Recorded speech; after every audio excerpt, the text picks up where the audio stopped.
Why do we browse like this? Hunting, clicking, searching. What if we could just say...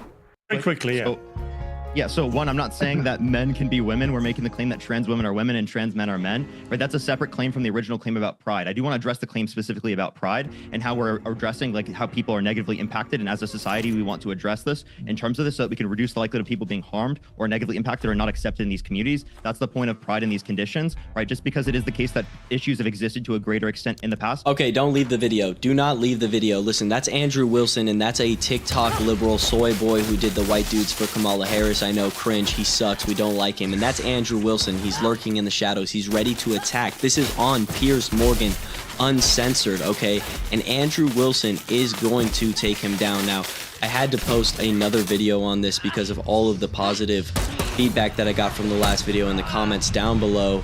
Let's watch. Doesn't mean that we don't have an issue to address today, right? In terms of pride, right? Like addressing that we should have acceptance of gay people. We should have acceptance of people in the LGBTQ plus community. So yeah, isn't it counterintuitive though, Parker, to say clearly it's backfiring? Like it seems like it's counterintuitive. If you push the propaganda that hard, I think it's backfiring. Yeah, I want to highlight. Let me bring in Danny. Let me bring in Danny. Let Danny have a say. Yeah, right. I want to highlight that what the corporations do, right? I might agree with you. Some of them sell out for pride, right? They, you know, it's marketable. I might agree with you, but pride is way more than just what the corporations do. It's how people, you know, identify with their sexuality and, you know, kind of anti-bullying agenda. That's very important and central to pride. Whatever the corporations do, if they sell out, they sell out. But you can still have pride, whatever they do. Yeah, you can have pride, but why do you have to have? Danny, though, why do you have all the commercialization behind it? It's not organic, Danny. This is not anti-bullying is inherently organically. This is not organically people coming together anymore to force this. This is a bunch of NGOs Andrew, which go to corporations. if you were actually Christian, you would be in support of pride. If you were actually Christian, you'd be in support. Oh my God, he wants to come in here with these freaking edgy talking points and talk about how Jesus was a freaking hippie. I'm so sick of this shit. It's so typical. It's like you watch one TikTok from somebody who's like a progressive Christian, and then all of a sudden that's all you like. You think that that's gospel.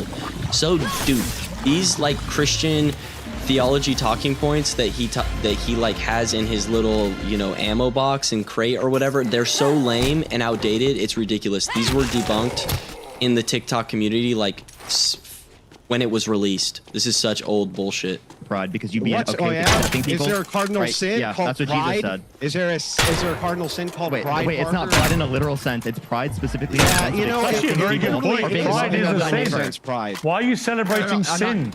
It's not. Yeah, pride you're in a celebrating sin. Literally, what are you talking You're about? misunderstanding. You're misunderstanding. It's not pride in a literal sense. It's pride in the sense specifically where we're accepting people specifically for being gay, right? For being trans, and that's exactly what proud of it. Wait, Christianity does tell you to do proud of it, right? Christianity tells you to love everyone and tells you to accept people who are human beings made in the image of God. It also talks about boundaries and limitations. You have to have a basis for virtue versus vice. Christianity is a virtue-vice ethic, and your whole ethos is to defend your own personal vices because your ethics are all purely subjective. You have no basis for rights other than what you say is the... Oh my God, he literally said, are you proud to be a Christian? Bro does not understand where pride comes from in Christian theology. It's like, why are you even talking, bro? Why are you talking about Christianity? You think that because this dude right here, okay, the only reason why he's up here is because he dunked on Jordan Peterson. Jordan Peterson doesn't know what he's talking about, one. Number two, Andrew Wilson is not fucking Jordan Peterson, bro. So you're coming up here and you're saying, are you proud to be a Christian? In the Bible, it says that your identity is in Christ. Jesus literally says your identity is in me, not in homosexuality. So whenever somebody takes pride because their identity is in homosexuality, then obviously that is the sinful pride. But if you're proud of being virtuous and being able to be virtuous and being able to practice the morals that God preaches, that's obviously the pride that's okay, and that's just called confidence. There's a freaking difference. Jeez Louise. Case. Jay, are you proud to be a Christian? Sure.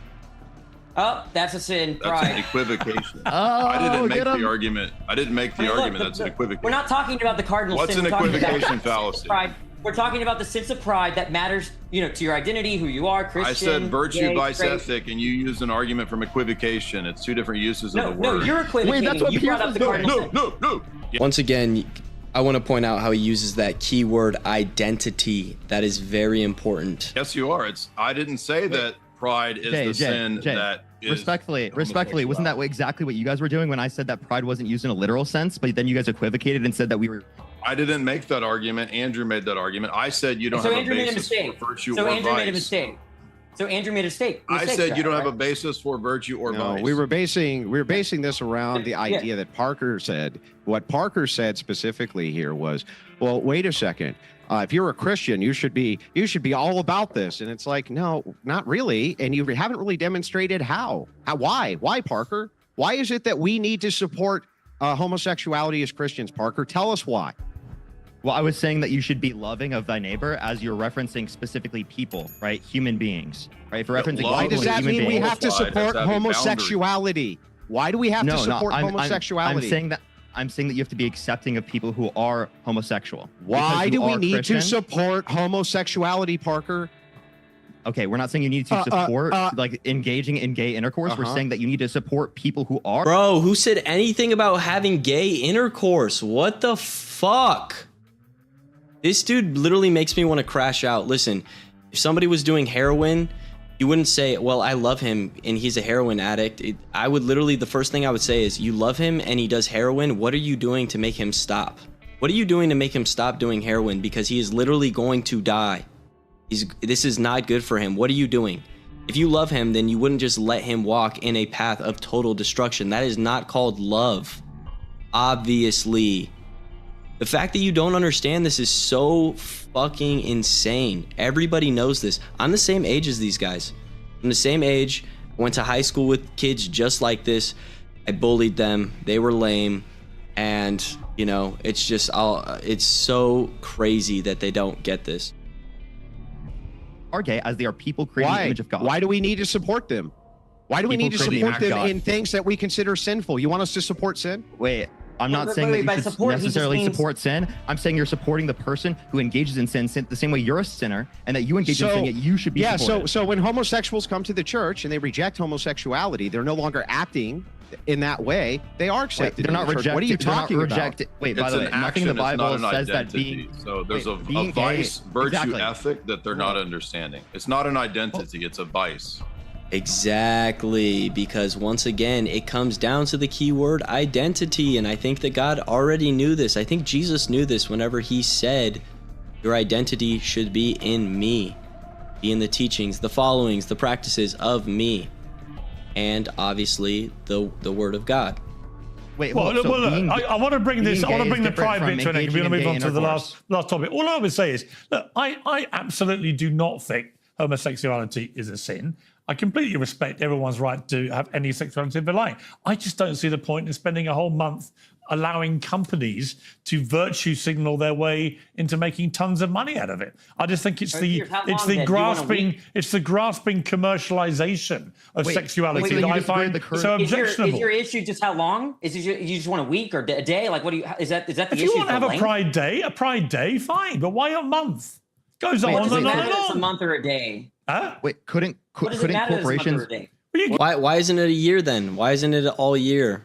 Why isn't if it doesn't matter if it's a month or a day, then why is it ever? Why don't we have 0 then?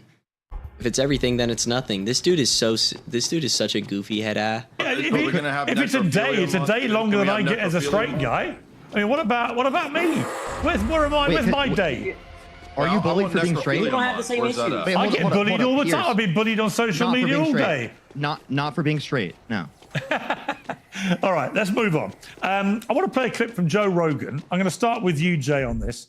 This is Joe Rogan talking about... And this is about the retard video that we already posted. If you guys haven't seen it, go and check it out. That is where I will leave it for today. Listen, really appreciate all of the support from you guys. Please continue with the likes, the comments, and the subscriptions. I'll see you in the next one. The 2026 Chevy Equinox is ready for your daily drives, weekend getaways, and everything in between. Plenty of cargo space, plus a big touchscreen that keeps all your tech right where you need it. It's more than an SUV. It's your Equinox. Chevrolet. Together, let's drive.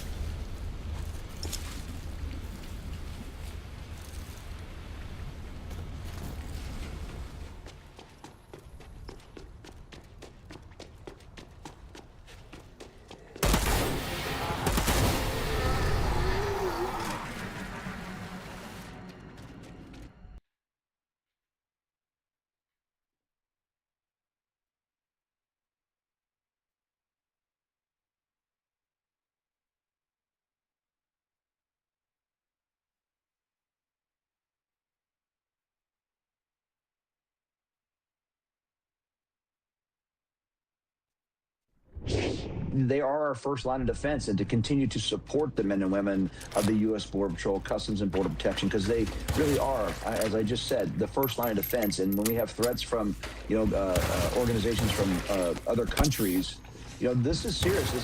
This is real law enforcement keeping Americans and America safe. Another threat to national security is emerging at the southern border. Agents with the U.S. Customs and Border Protection are on high alert after new alleged threats from the cartel, apparently calling for direct attacks on Border Patrol agents, not just with weaponized drones, but ordering gang members to shoot at agents. Some cartels even allegedly incentivizing members through a tiered bounty system. News Nation's Allie Bradley is live from one of the most active border sectors, that is Del Rio, Texas. Allie, this is all in response to the border crackdown. Yeah, I mean, the border right now is essentially secure, so this is kind of out of desperation, right, Nicole? And so we obtained this officer safety alert exclusively here at News Nation that shows that one of Mexico's most violent cartels is ordering these direct attacks on law enforcement down here at the border. So the FBI right now is saying that the Cartel de Jalisco New Generation, known as CJNG, has instructed its members to fire across the U.S.-Mexico border at Customs and Border Protection personnel, specifically in the San Diego area. Now, this alert adds that CJNG is actually urging attacks outside.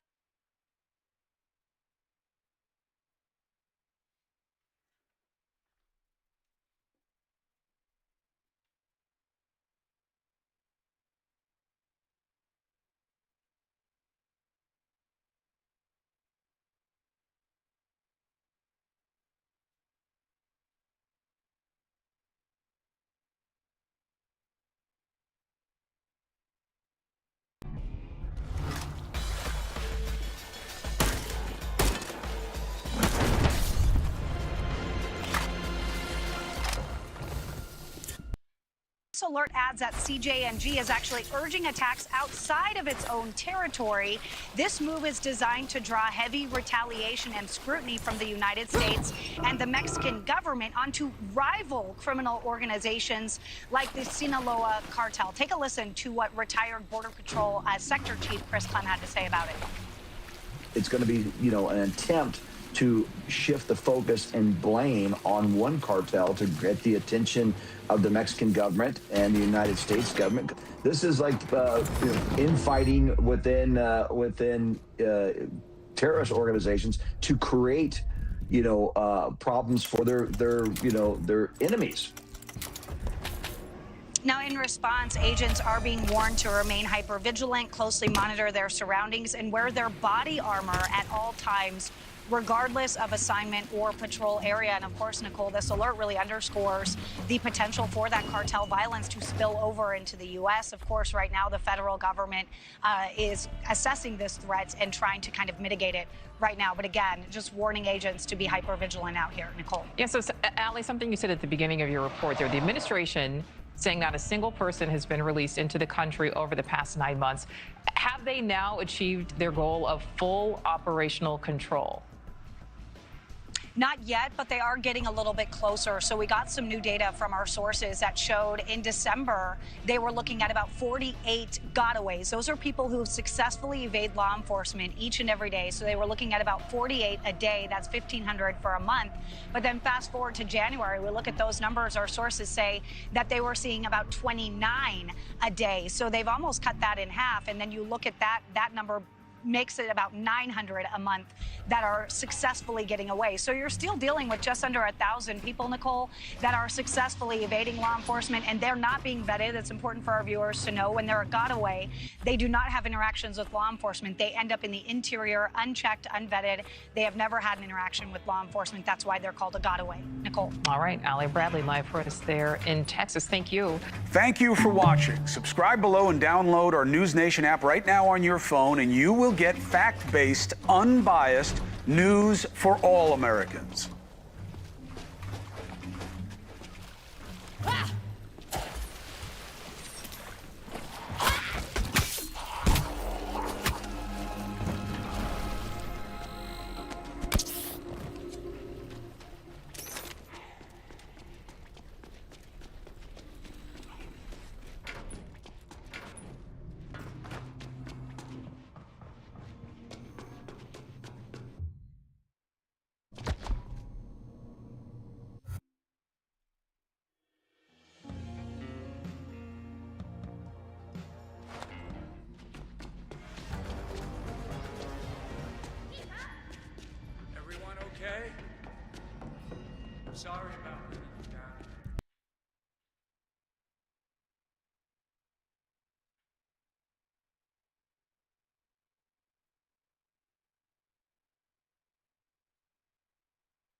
In Hollywood, everyone wants to use you.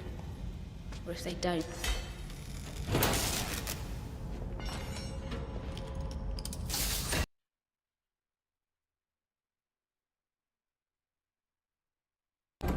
After me.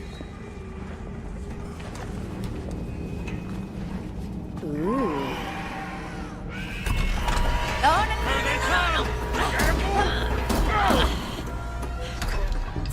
Find another way around. Hey, you watch yourself, fucker. They can handle it.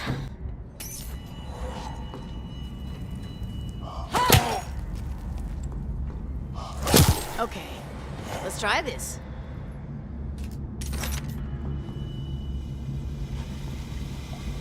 Pressure's all screwy. Now we got flames everywhere.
One.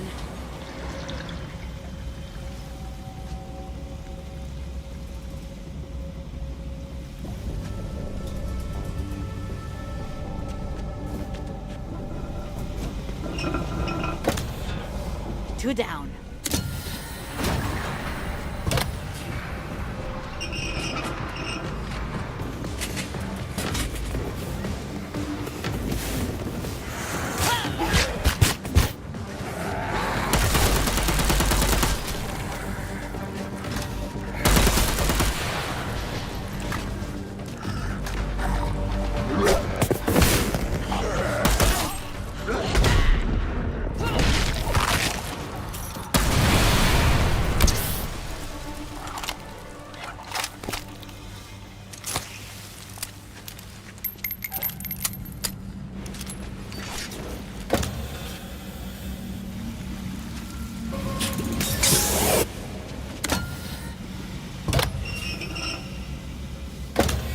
And we're good. Better hurry.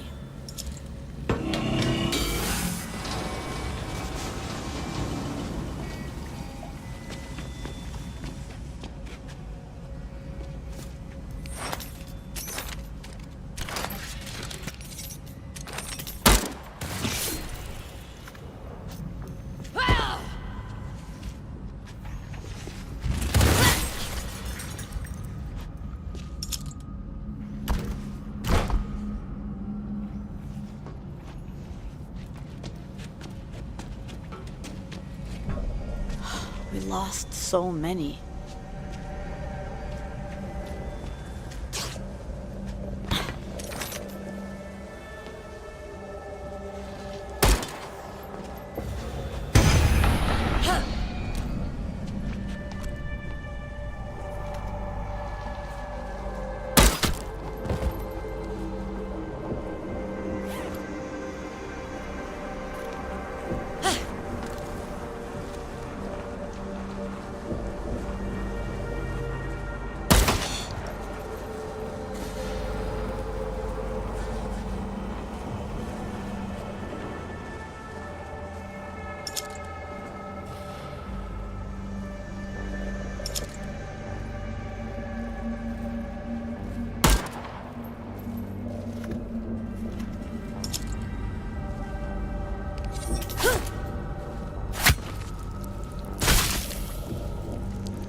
Emma! Sam, you there?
better be keeping them safe, Sam.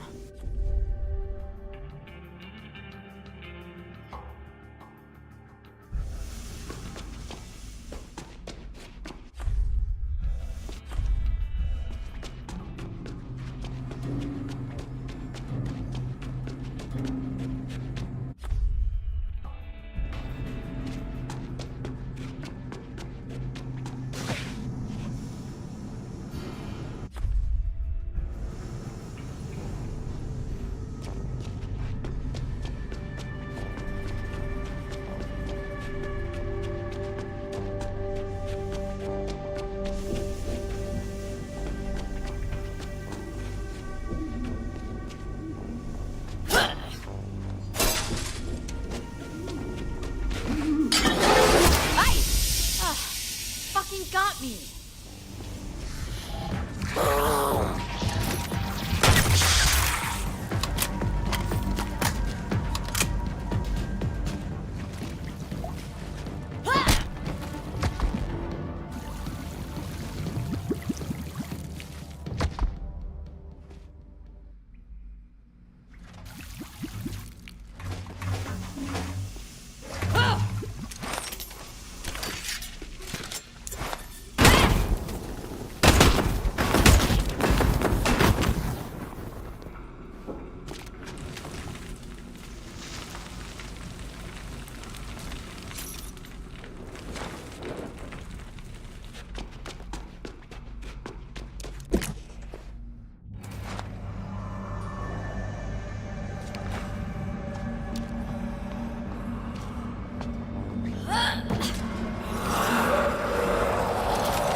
That's a key.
Hey, Constant. Chthonic.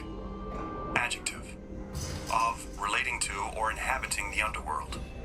From the Greek root meaning earth.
Look at this moment. This fighter is laughing right in front of the man everyone wrote off, the Dutch Moroccan assassin. But it doesn't slow him down. Ismail gets back up and charges forward again. No pause, no hesitation, just flurries of punches thrown with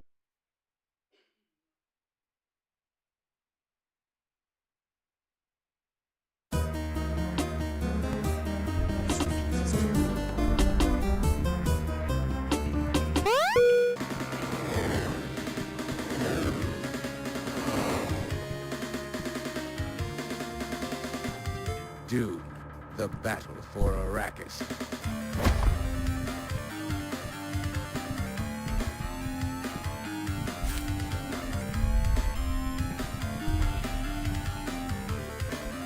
Now that's what I call an intro. Spaceships, shredding guitars, and pixel stars. My kind of stuff. Dune, Battle for Arrakis, originally known as just Dune 2 on MS-DOS, was a port to the Sega Genesis in 1993. The game, being made by Westwood Studios, was based on David Lynch's movie titled Dune, which was based on Frank Herbert's science fiction novel, also titled Dune. The story, tying all of these things together, is based around a planet containing dunes. Dunes filled with spice. Now, I don't know what makes this spice stuff so valuable. I'm no Dune expert. But apparently, he who controls the spice controls the galaxy. Or universe. I don't know. You'll control a vast amount of space either way. So there's 3 interplanetary races vying for the Dune-covered planet. The Atreides, the Harkonnen, and the Ordos. Or as I like to call them, the blue, red, and green teams. After choosing one of these 3, you'll be given a very light story about how you must destroy the other 2 and take control of Arrakis. The only differences I found between the plots is how they go about expressing their need for the planet. One side is good and doesn't want to hurt anyone, but will do what they must for their people. One side is evil and doesn't give a crap about anything but power, and one side is neutral, without conscience, and just wants spice and profit. Each side also has their own specific power weapon, but it doesn't really change much as far as gameplay, and each side also has their own specific sprite work for certain vehicles and buildings and such. Most are just color swaps though. So, as you can see, if you've had your eyes on screen this whole time, Dune 2 is an RTS game, and for those not hip to gamer talk, that means real-time strategy game. Now, I want to point out that I'm not personally a big fan of the genre, but I have played a bit in the past. Mostly Command & Conquer for PC and N64, but also a bit of Army Men RTS for GameCube. In doing research for this review, I was quite shocked to find out that this game basically built the foundation for what all future RTS games would model. That's a pretty big deal. And I'm not just talking about a couple of features here, I'm talking about a large growth of it. And I'll just do a rundown of elements found in the RTS genre that first appeared here in this very game. First being the most obvious, base and unit construction. And you know, I'm kind of hard-pressed to think of a modern RTS without base and unit construction. You've got the technology tree, which is basically a system where you're given access to some buildings only after you've built other buildings in which the former is reliant upon. An easy example would be like, you need power plant buildings before your radar building can function, so you can't build one without first building the other. You've also got mobile units that can be deployed as buildings, and each of the factions have unique unit types and super weapons, and capturing enemy factories enables you to build their exclusive unit types for yourself. And of course, last but definitely not least, resource gathering to create funds for building your base and units. Now, there were of course RTS games before this one, but everything I just listed off, all of those core functions that are in pretty much all RTS games, first appeared here in Dune 2. So StarCraft, Warcraft, Command & Conquer, any other successful RTS game that you can think of, all owe their success to this very game. That's pretty amazing. And I know I've talked a lot about what this game did for the genre, but there are also some things that are exclusive to the Dune series here.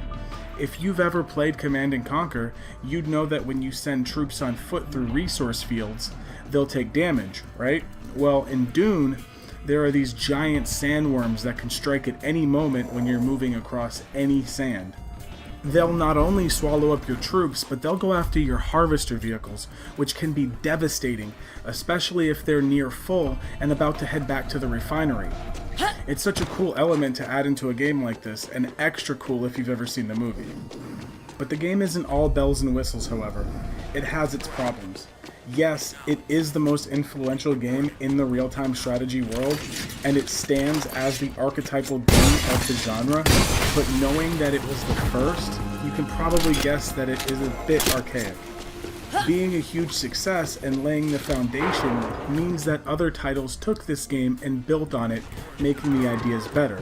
So as innovative as this game was, it still needed work. For example, in this game, you cannot click and drag a box around multiple units and move them all at once. They only allow you to move one single unit at a time. Now, if you've played anything after Command & Conquer, this can be very cumbersome. I literally had to build up units, move them one at a time to a spot near the enemy base, click each one, and then click on the building or whatever I wanted them to attack, one at a time. This, compounded with the fact that enemy units all moved around as freely as they wanted to and in unison, made things quite a slog, as I just felt debilitated in contrast to what I was going up against. Another problem I noticed is that the computer's AI wasn't very smart. It wouldn't flank, like, ever. It would mostly just attack the same side of my base over and over again, even though I became aware of it and would build an absurd amount of turrets there. They just keep attacking that same spot regardless, repeatedly, getting slaughtered by my defenders. Those problems aside though, I feel like Doom 2 doesn't really suffer from much else. It's a pretty solid game and definitely feels like a spiritual predecessor to the Command & Conquer series. And all around, I pretty much had fun with this game. Though not every feature was unique, its specific combination of the fog of war, mouse-based military micromanagement, and an economic model of resource gathering and base building became the hallmark of the RTS genre. This alone makes it worth checking out, even if the game is a little repetitive. It's still addictive and surprisingly easy to learn from the strategy. So, go grab a copy and witness for yourself the birth of a genre.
wife who married her husband and couldn't stop joking about how he was her retirement plan got instant karma. Immediately, her whole marriage kept on crashing down, and this happened. I think this one is really interesting, guys. The caption of this video is story time how I got uninvited to a wedding over suggesting a prenup. No more wasting time. Let's get it. Drink the coffee, it'll make you feel better. So this girl in my 20s, who I thought was my really good friend, uninvited me to her wedding, and our friendship completely fell apart just because I recommended she get a prenup, so we should talk about it.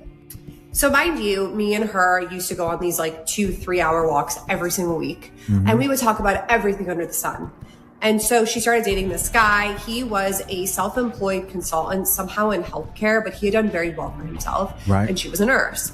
And when they had started dating, he was pretty traditional and had basically said like, hey, I'm looking for somebody who is willing to stay home with the children once we get to that step. And she's like, by the way, you could tell she didn't like the traditional thing. She liked traditional, you know, with almost in healthcare, but he had done very well for himself. Right. And she was a nurse. And when they had started dating, he was pretty traditional and had basically said like, hey, I'm looking for somebody who is willing to stay home with the children once we get to that step. And she's like, by the way, you could tell she didn't like the traditional thing. She liked traditional, you know, with almost eye roll. Let's keep watching. Like, okay, yeah, of course. She was totally okay with that. And she would always joke that he was her retirement plan.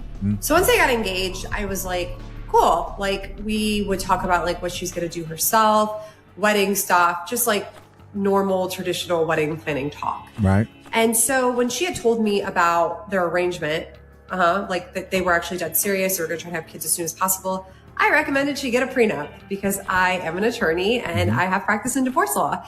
So I said, you should get a prenup. And I was talking about like basic things, like him continuing to put money in her retirement fund so it grows at the same rate as his, her getting like some money in mutual funds while she's a stay-at-home mom. Things that I think protect her that are very standard, that are not like a I just want all your money type situation. Sure. And she's like 100% on board with this. She's like, that's a great idea. Like, I'll definitely talk to him. And I'm like, cool. And they end up going to, like, she ends up talking to him. And she says he just, like, absolutely, like, did not react well. She texts me, says he hates this idea, doesn't think it's, like, a good idea that traditional families don't do prenups. Okay, like, divorce is not an option for them. Sure. You get the gist. And it should have just been left at that. But then, for some reason, this really triggered him, and he started to tell her stuff like, Selma's jealous of our relationship. Selma's jealous because she's not married. Selma's trying to break us up. I don't think you should be friends with this girl. And ultimately, that talk got to her because I really didn't push the prenup that much. I told her I thought it was a mistake, but that we would just deal with it when we got there. Oh, cat alert. You see it there in the background. We spotted it. I don't know. It's all starting to add up. So she proposed that her friend gets a prenup. This guy wants a traditional marriage. He gets triggered because he's like, hey, traditional. Keep moving. Meet up further along. Looking like a bunch of badasses.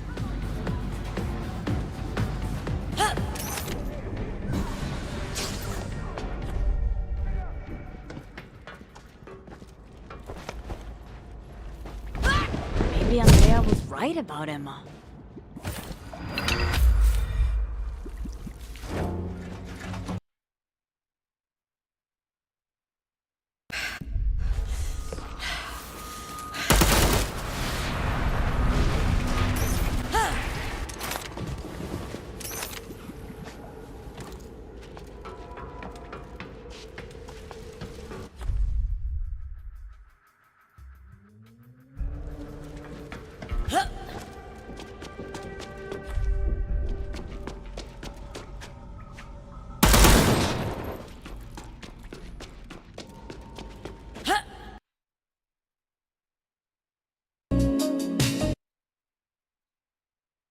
Marriages don't have prenups. You guys know I definitely disagree with that. I believe everybody should have a prenup. That's my belief. You can do what you want. But, you know, a lot of people have very strong ideas of what marriage is. Spoiler alert, this marriage ends in tears.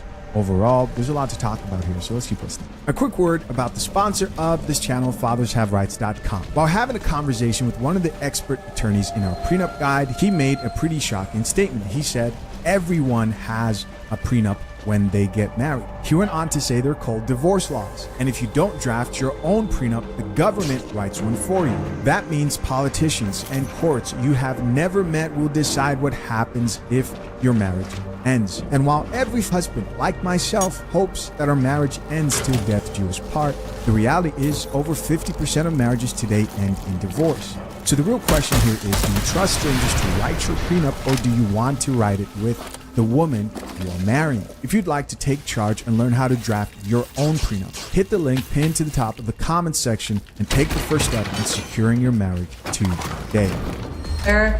And he, like, I not only find out like she's ghosting me quite a bit, but she's also uninvited me to her wedding because the wedding happens, I never get an invitation, and I'm like, oh.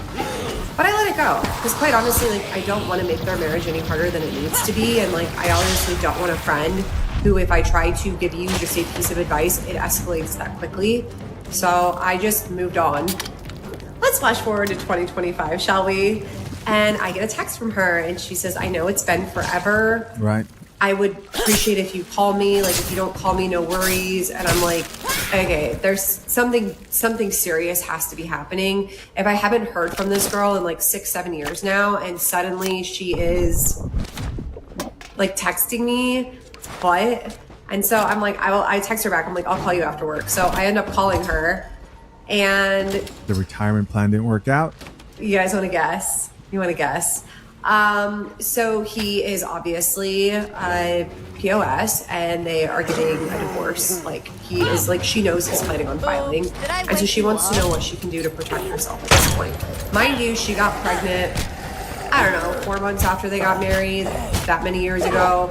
She's been out of the workforce that long. He obviously, like, made it a point to, like, not include her in financials. And the biggest problem for me is that he is self-employed.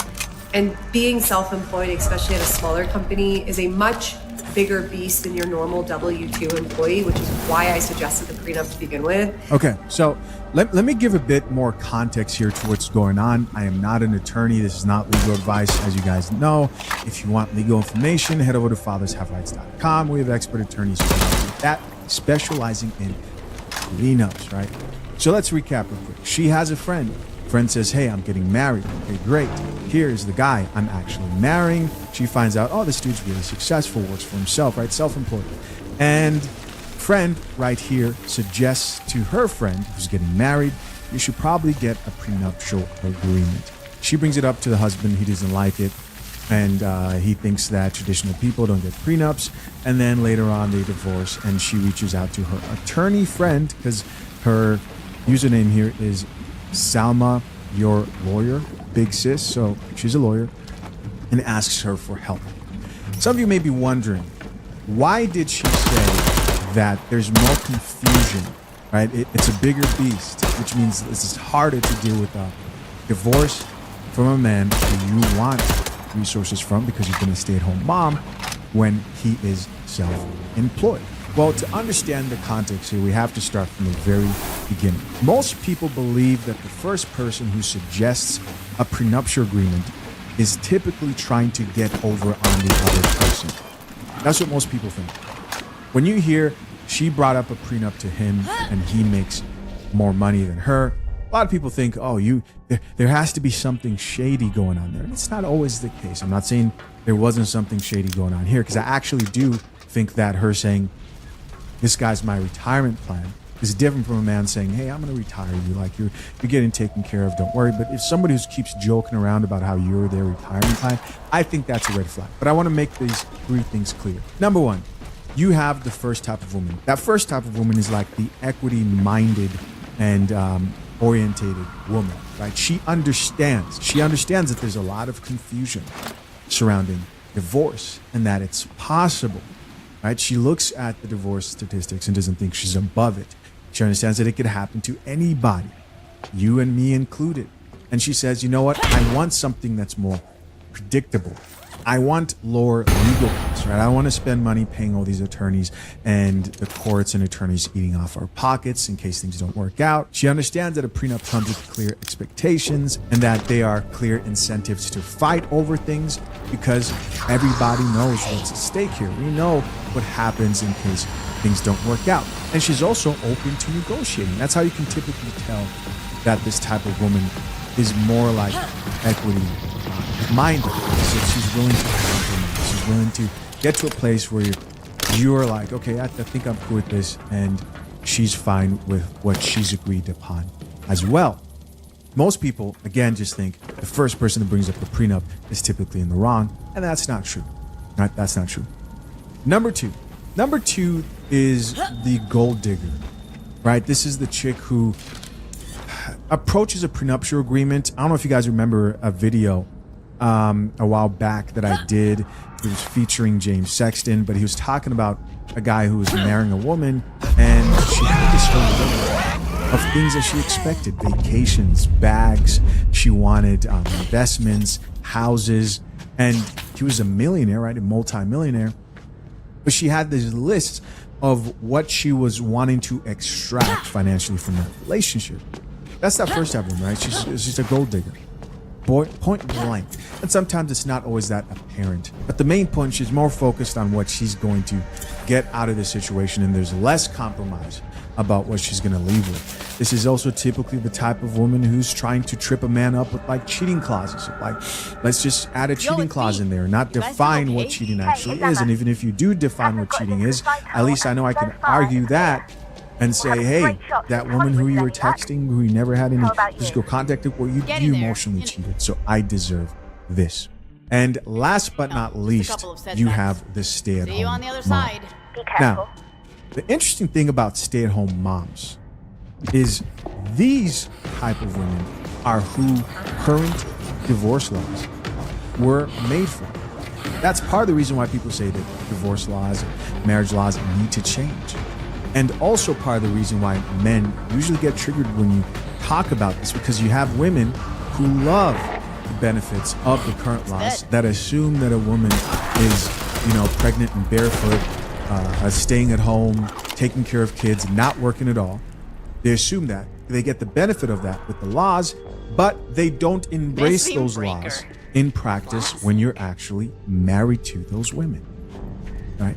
But in this situation, she is in an ideal situation where she most likely would benefit from the laws. There's only one problem, and that problem is probably what saved him here in this situation, is that he's self-employed.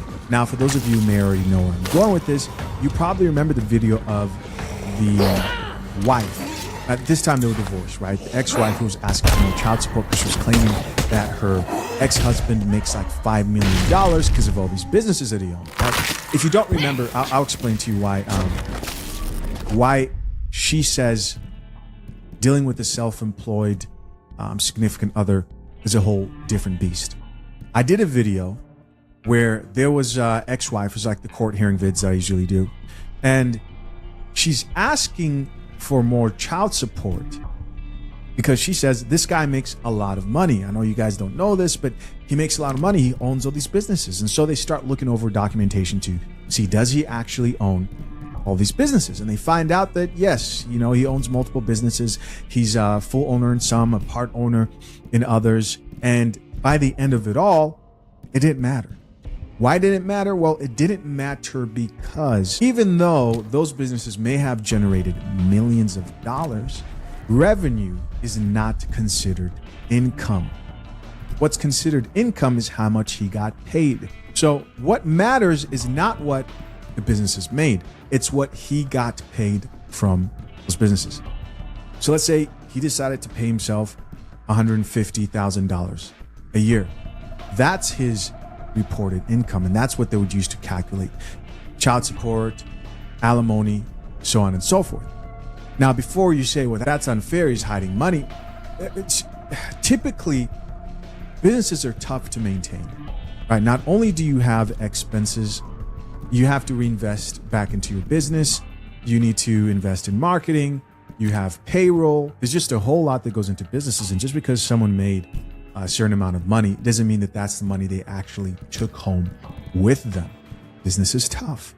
Most times it's not going as great as you think it actually is going.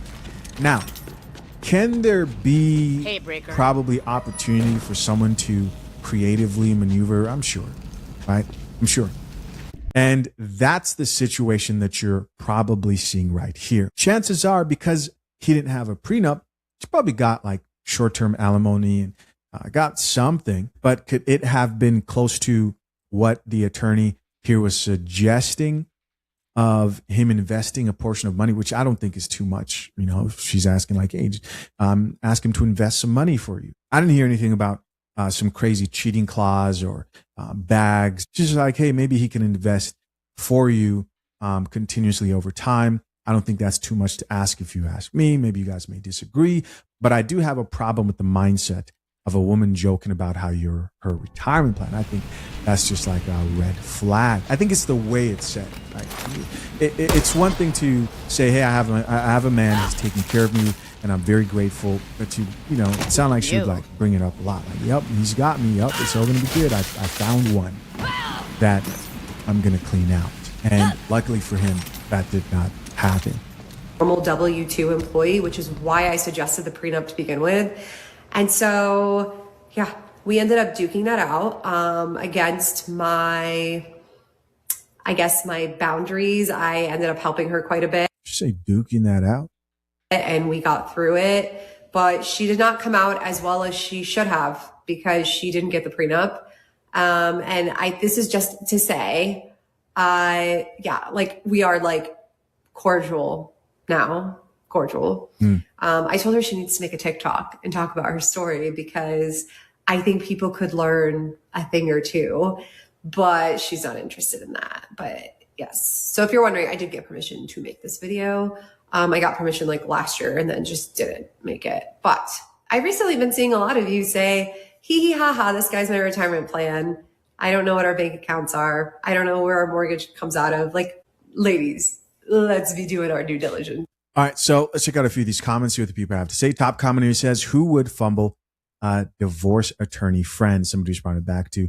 That comment says, this made me LOL with the laughing emojis. Here's somebody else who says, you would be the first person to talk to about this. Here's somebody else who says, my bestie of 30 years is a bulldog divorce attorney.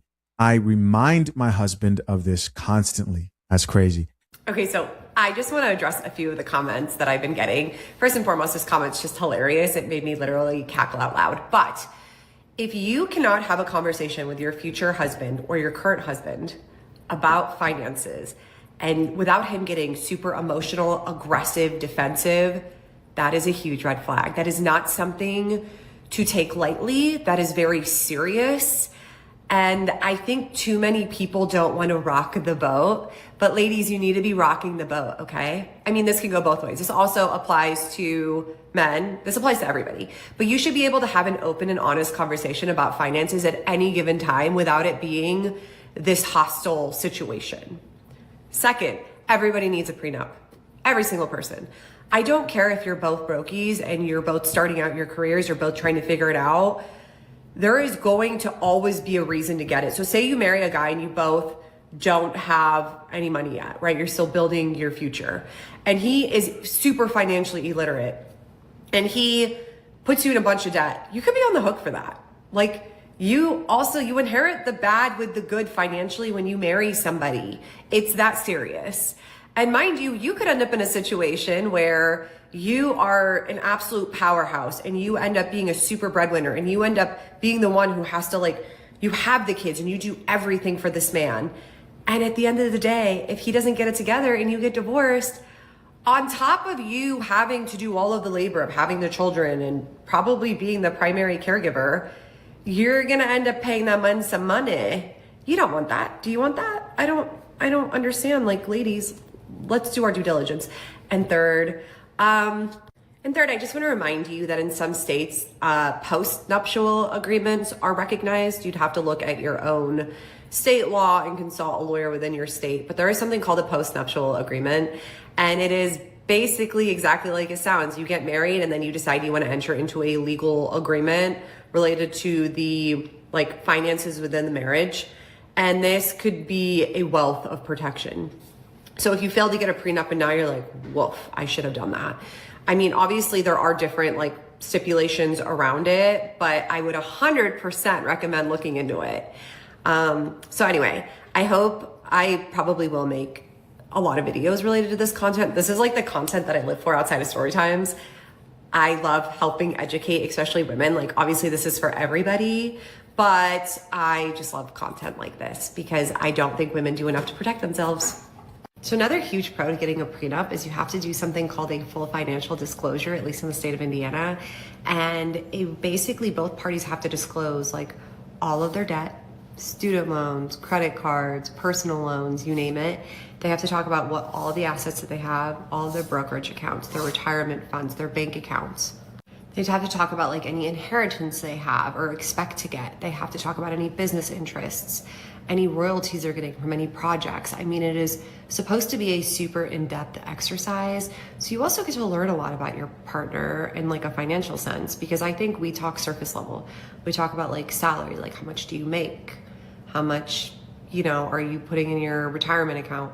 But I think when you have to sit down and actually exchange a financial disclosure, it gives you a better understanding of like who you're marrying, how they handle their money, where they're putting their money, which I think is just really good going into a marriage because you have the full picture. If they decide to lie on their financial disclosure or it's like incomplete or they just don't do it, a lot of times the prenup can be invalidated. So it is like a big, big issue. Guys, if your partner is trying to put a clause in your prenup related to intimacy or your weight or your appearance, not only is that not enforceable generally within the courts, but that's ew. And you should run fast. Here's somebody else who says, LOL, this would legit be my tactic too. Well, the thing is like women, I've told you guys, you want to know who takes this stuff seriously. That's why this video is popular to a lot of these chicks. Women don't play when they have money to protect, when they're trying to secure assets. They've been trained to know like men are for extracting money out of. Men produce. This is just, it's ingrained in them. And then they're not taught to think, now that I have money, I should give it out. You as a man are taught, to feel terrible when you can't get cleaned out for everything. Somebody else who says he began controlling her before they were even married. So sad. I think that could have been a conversation for sure. Here's somebody else who says, agreed. It also sounds like she went skipping into her own prison. She'd been warned and there were likely some red flags. Somebody else who says, I thought a prenup is to protect your assets before the marriage and everything accumulated during the marriage goes 50-50 in case of divorce. Isn't that how it works? No. A lot of people think this. And people just don't know. The attorney responds back here and says, depends on how you structure it, right? You can have provisions that are in place during marriage. Here's somebody else who says you gave her free professional advice. Here's somebody else who says I added to my will and trust that my kids must have a prenup, whether future spouses to receive their inheritance, making me the bad guy. Well, a lot of rich people do this. Somebody else who says traditional families don't get divorced because women can't financially leave.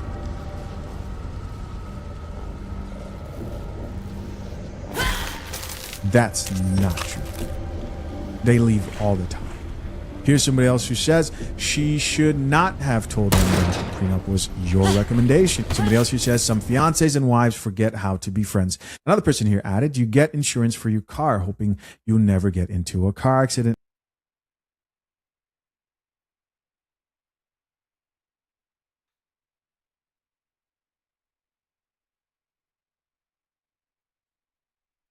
The CPAP shop provides everything you need for a better night's sleep. From the most comfortable and preferred CPAP masks, top-rated CPAP machines, high-quality CPAP supplies and cleaners, and even other health and wellness products. You can rest easy knowing you're getting the best in sleep care. Our warehouse stocks thousands of top-rated items from brands like ResMed, Philips Respironics, and more, so that orders are shipped out in a timely manner. We set up each machine by hand so we know the settings are right for you. Trusted since 2000. After the weight loss, alcohol? after the confidence. You are underage. Good, bad boy. But I'm not underage. I'm a good boy. Oh, you're a good boy? Prove it. Prove it to me.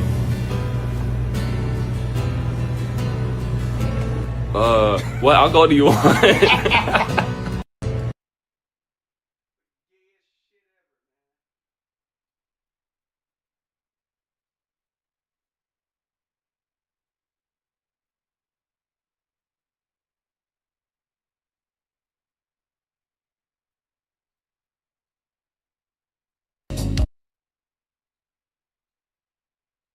Came back after the attention returned. I made choices that destroyed my marriage. I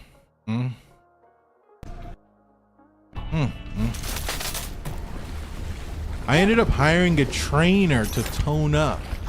That led me down a path I never thought I'd walk, and how I ended up cheating on my husband with not one but 2 men, my trainer and someone at work. Wow, ridiculous. That's a darn shame. You had a great guy that accepted you for who you were. You lose some weight and you're like, oh, the heck with him. So what's going on, everybody?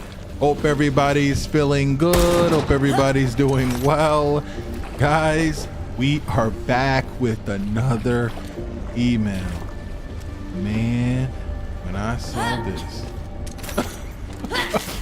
I saw the title and I read it a little bit. I said, oh no. Wow. Can't make this up, man. It's like when you get with someone. Poor guy got with her, took her for who she was. He accepted her for who she was. And this is how she repays him. Guys, thanks for hitting that like button. Thanks for leaving your comments. And if you can, hit the hype button for me. Push this video out. It'll help me out a lot. But you guys read the title? Let's get into it. So,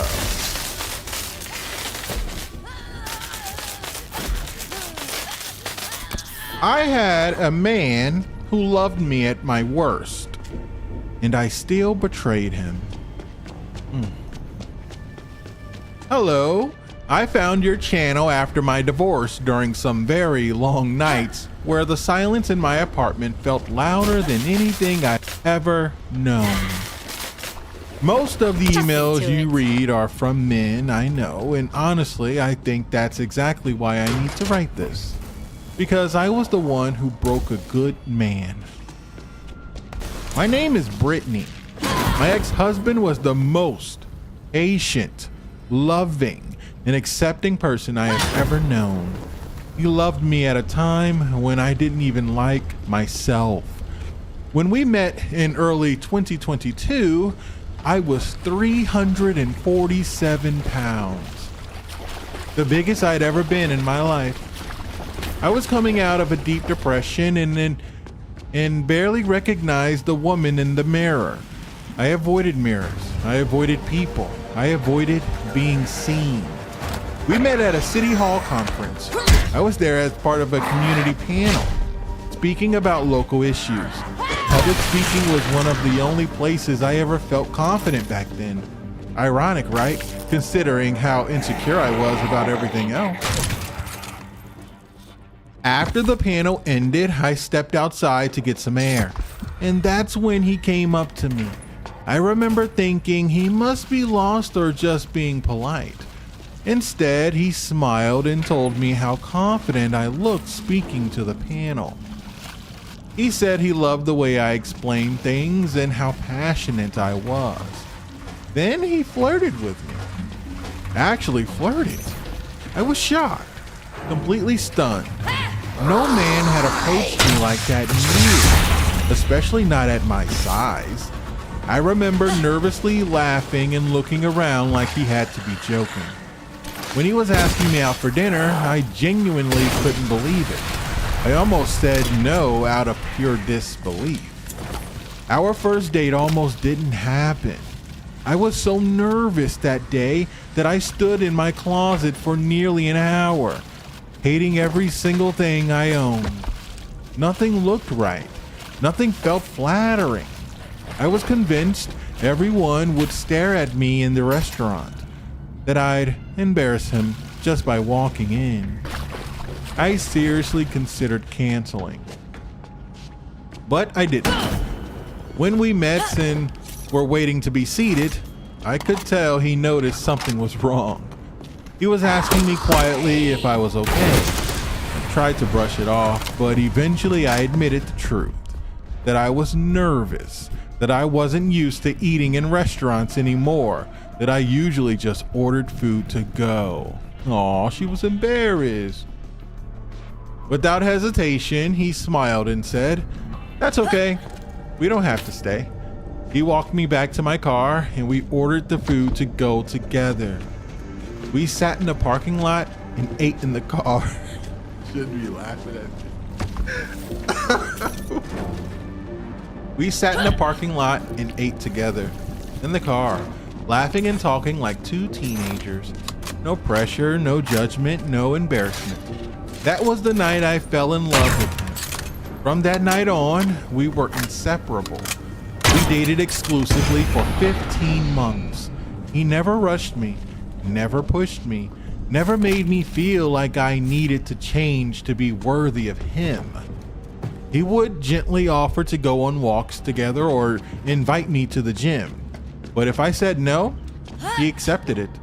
He understood that my fear wasn't laziness. It was anxiety. I was terrified of being seen. Again, ironic because public speaking was something I enjoyed. Eventually, he proposed. I cried immediately and said yes without hesitation. I didn't want a big wedding. I just wanted something small. Close friends, family, private and simple. He was completely on board. On our honeymoon in Hocking Hills, something inside me shifted. Sitting there with him, surrounded by nature, I promised him and myself that I would be better, that I would take care of my body, that I would lose the weight. And I did. In 13 months, I lost 160 pounds. I didn't do anything extreme. I walked every day. I did resistance training. I ate whole foods in a calorie deficit every single day. I showed up. I tracked my food. I worked out. I stayed disciplined.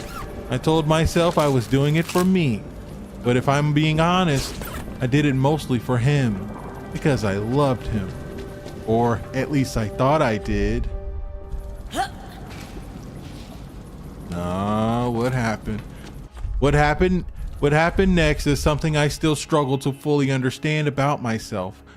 After the weight loss, after the confidence came back, after the attention returned, I made choices that destroyed my marriage.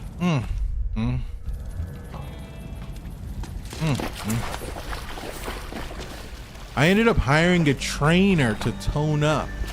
That led me down a path I never thought I'd walk, and how I ended up cheating on my husband with not one, but two men. My trainer and someone at work. Wow, ridiculous. That's a darn shame. You had a great guy that accepted you for who you were. You lose some weight, and you're like, the heck with him. So you didn't even really like your husband.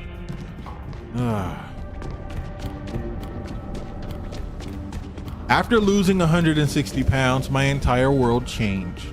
Not just physically, but socially and mentally. For the first time in years, people noticed me, complimented me, looked at me. Men opened doors again. Women were asking for my routine. Strangers treated me differently. Hold on. So when you were 347, you were walking behind a guy or whoever, and they opened the door and didn't hold it for you. Now that's just messed up. I do that for everybody, man. If I'm walking in somewhere, if you're behind me, I'm gonna hold the door for you. I do that all the time. They said, I'm not holding the door for her. Dang, y'all savage out here, man.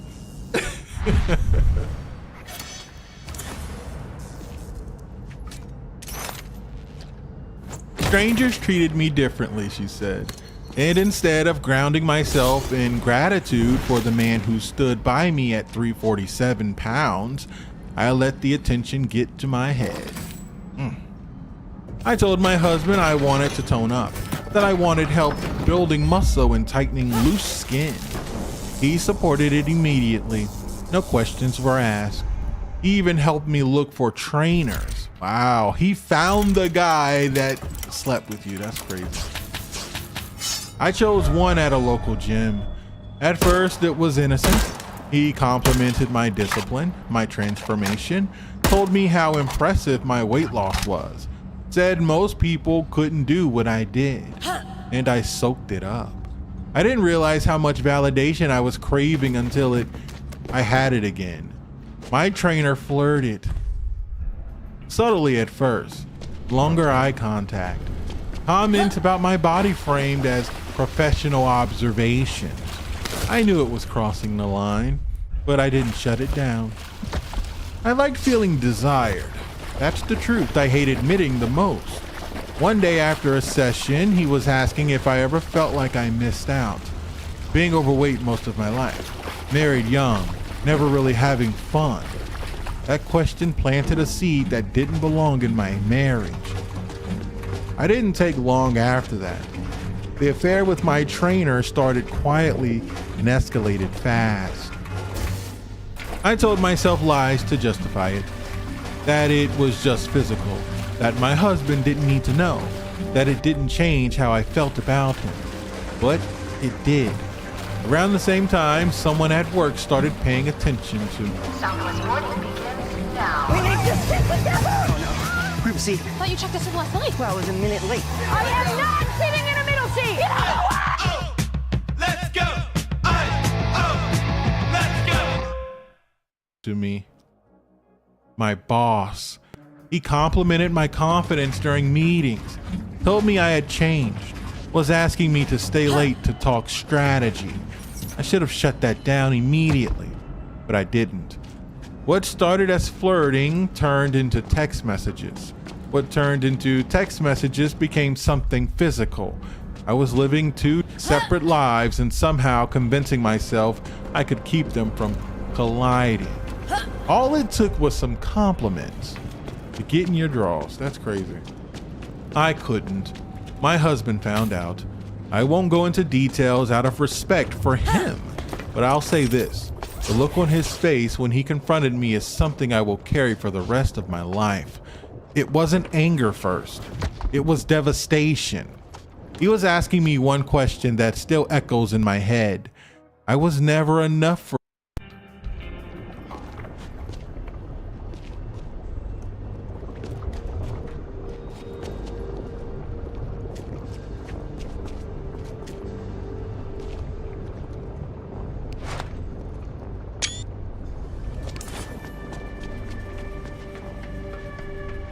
Oh my god!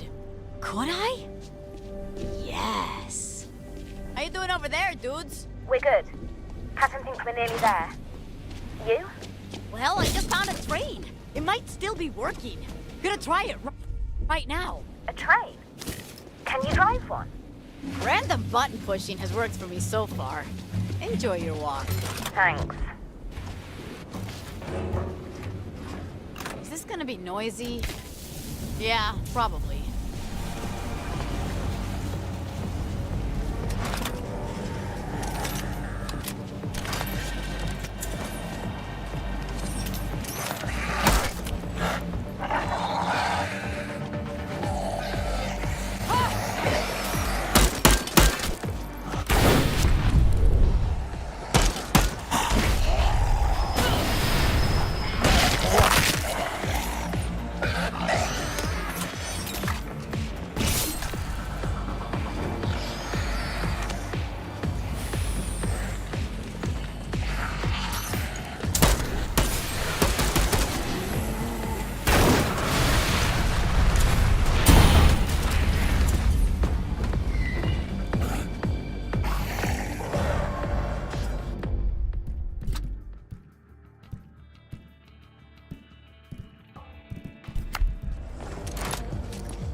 Jeez, that's a lot.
Hollywood! Let's go!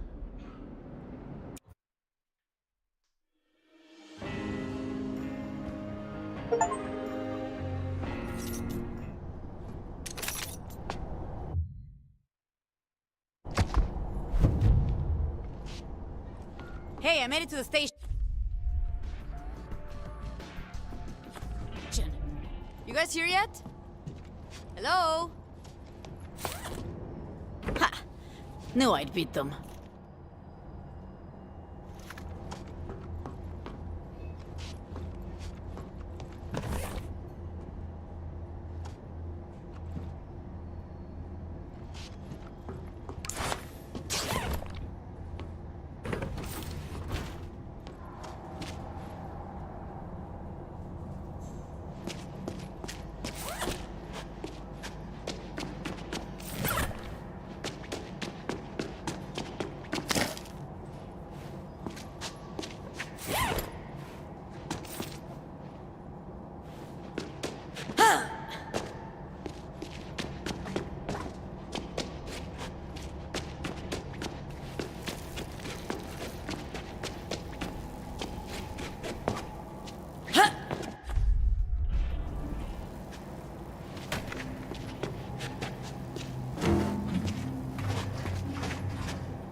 Can I?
What's up, guys? Spenny. The NFL is in complete and total collapse after the worst halftime show in history that had die-hard fans like this dude who has NFL jerseys hanging on his living room wall, walking out and saying, I need to go back to America after watching this. Listen. Where are you going? Outside.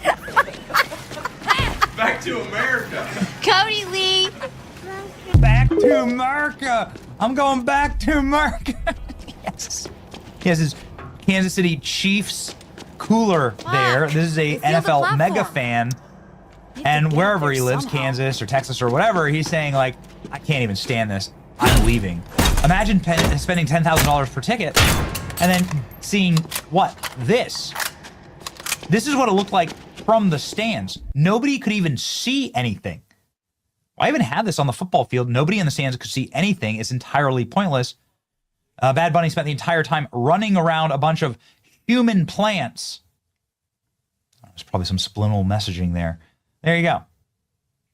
Nobody even knew what was going on. The entire halftime performance, which, yes, is obviously for the large viewing audience on TV, but is also why people pay tickets, right? To be able to see Snoop Dogg and Eminem and 50 Cent or whatever, right? Dr. Dre. Like, you want to see that. This is why I paid 10 grand for this ticket. In part, I want to watch the football game, and the halftime show is promised to be something that would be a really expensive concert ticket, or to pay for it. Nobody could see anything. Look how miserable this looks from the stands. And there are so many different angles of people like making fun of this. Fan in the bleachers just captured the most entertaining moment of the Bad Bunny halftime show here. Dude literally like staring out from the bushes. How creepy is that?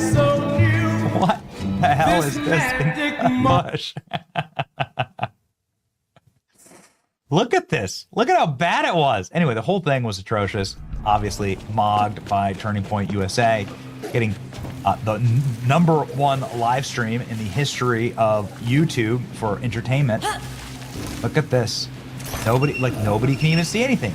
Nobody even knows what's going on. All the fans. Nobody's dancing. No one's dancing in the stands. I've never seen so many tree people. Mom and Dad, I get to be in the Super Bowl halftime show. Oh, what are you, son? I'm a plantation plant.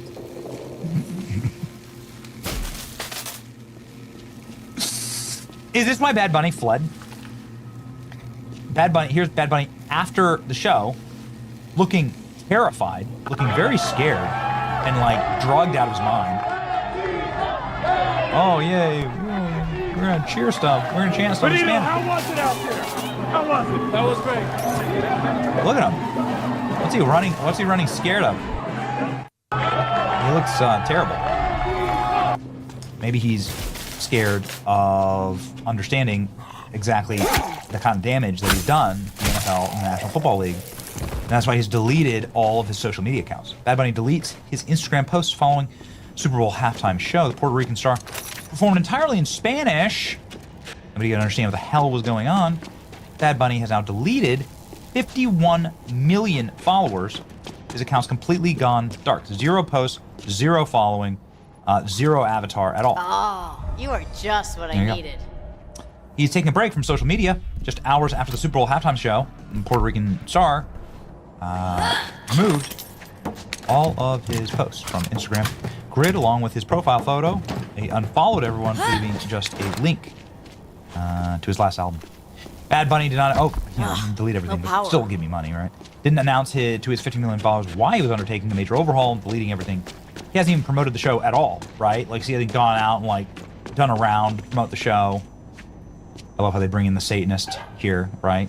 Lady Gaga is a Satanist. Lady Gaga practices occult rituals with Marina Abramovich. She talks about it openly. She's like a little protege for Marina Abramovich. And of course, Lady Gaga gets shoved into this show. It doesn't make any sense. Her music sounded like garbage. All of the music sounded like trash. But this is because Jay-Z is a big fan of the occult and these rituals. And that's what this was. Look at this filthy third world aesthetic. Look how gross this is. You know, like a tire factory. And a bunch of, it's so family friendly. Like a tire factory. Bunch of fruit stands. Bunch of dirty fruit stands. Bunch of dirty, like, EBT. Like a tire factory cult and these rituals for Marina Abramovich. And of course, Lady Gaga gets shoved into this show. It doesn't make any sense. Her music sounded like garbage. All of the music sounded like trash. But this is because Jay-Z is a big fan of the occult and these rituals. And that's what this was. Look at this filthy third world aesthetic. Look how gross this is. You know, like a tire factory.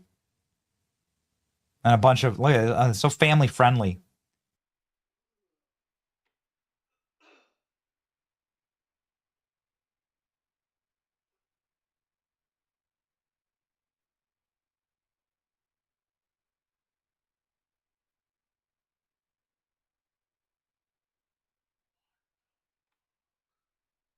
Like a tire factory.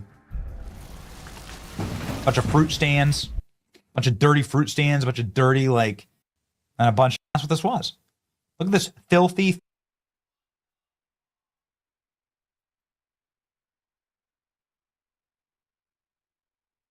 Third world aesthetic. Look how gross this is. No, like a tire factory. And a bunch of, it's so family friendly. Like a tire factory. Bunch of fruit stands. Bunch of dirty fruit stands. Bunch of dirty, like, EBT. Bodegas. It's like, that was what it was. Like, this is why everyone was like, what the hell is this? Bad Bunny wiped out his Instagram page. Wiped it out. It's gone. Look at that. Bad Bunny wiped his page. It's gone.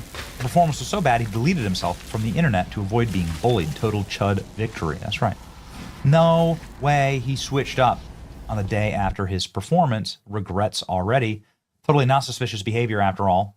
Clearly massive humiliation ritual. Self-deportation from Instagram. Album mode, some people are saying. Okay, got it. Everyone's so excited for the new album that nobody can sing along with. Nobody knows a single Bad Bunny song. Nobody cares. NFL was acting like this guy was some type of, like, big-time performer. Nobody cared. The performance was that bad. LMAO. Dramatic guy.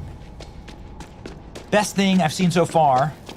This is Amanda C. Vance at the Super Bowl watching the halftime show. She's listening to the Turning Point.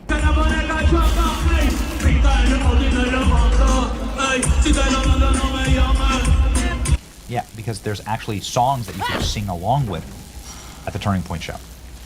The NFL should be ashamed of themselves. It's time to fire the NFL. It's time to fire the commissioner. The fans are. And then, I know everybody in the world seen it in the United States of America. Them two guys grinding on each other. I would have rather seen freaking Janet Jackson have a clothes malfunction than anything other than watching two guys grind on the Super Bowl halftime performance. Roger Goodell, why did you pick Bad Bunny? For what? I don't know. I don't want to see it again. I walked out. This is every single NFL fan. Have the entire halftime show sung in Spanish and English-speaking country is disrespectful. Look at the faces of these fans. They're so excited. These legacy heritage Americans. Look at the faces of these fans. They're so excited. These legacy heritage Americans.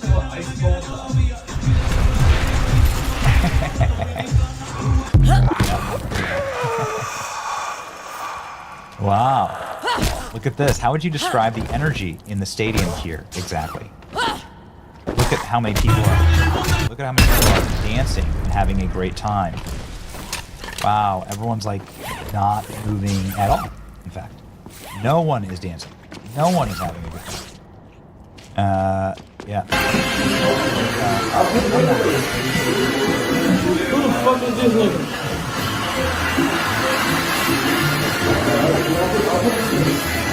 I want to see Chris Brown. I want to see Chris Brown. All bullshit aside, if there's ever time for ICE, the Super Bowl halftime show, this is when you should have called him. Hey, look, man, all bullshit aside. ICE, the Super Bowl halftime show, this is when you should have called him. Hey, look, man, all bullshit aside, like, I mean this in the most respectful, like, way possible. But if there was ever a time to call ICE, the Super Bowl halftime show is when y'all should have called him. That's when the hell y'all should have picked up the phone and dialed 1-800-ICE. Because what the f was that? Hey, look, man. Has anybody ever deported a halftime show? Can we check in on that? Breaking records. Turning point was breaking records. Bad Bunny, totally silent and run away and deleting his account. I think we won this one, boys. Spoy Benny.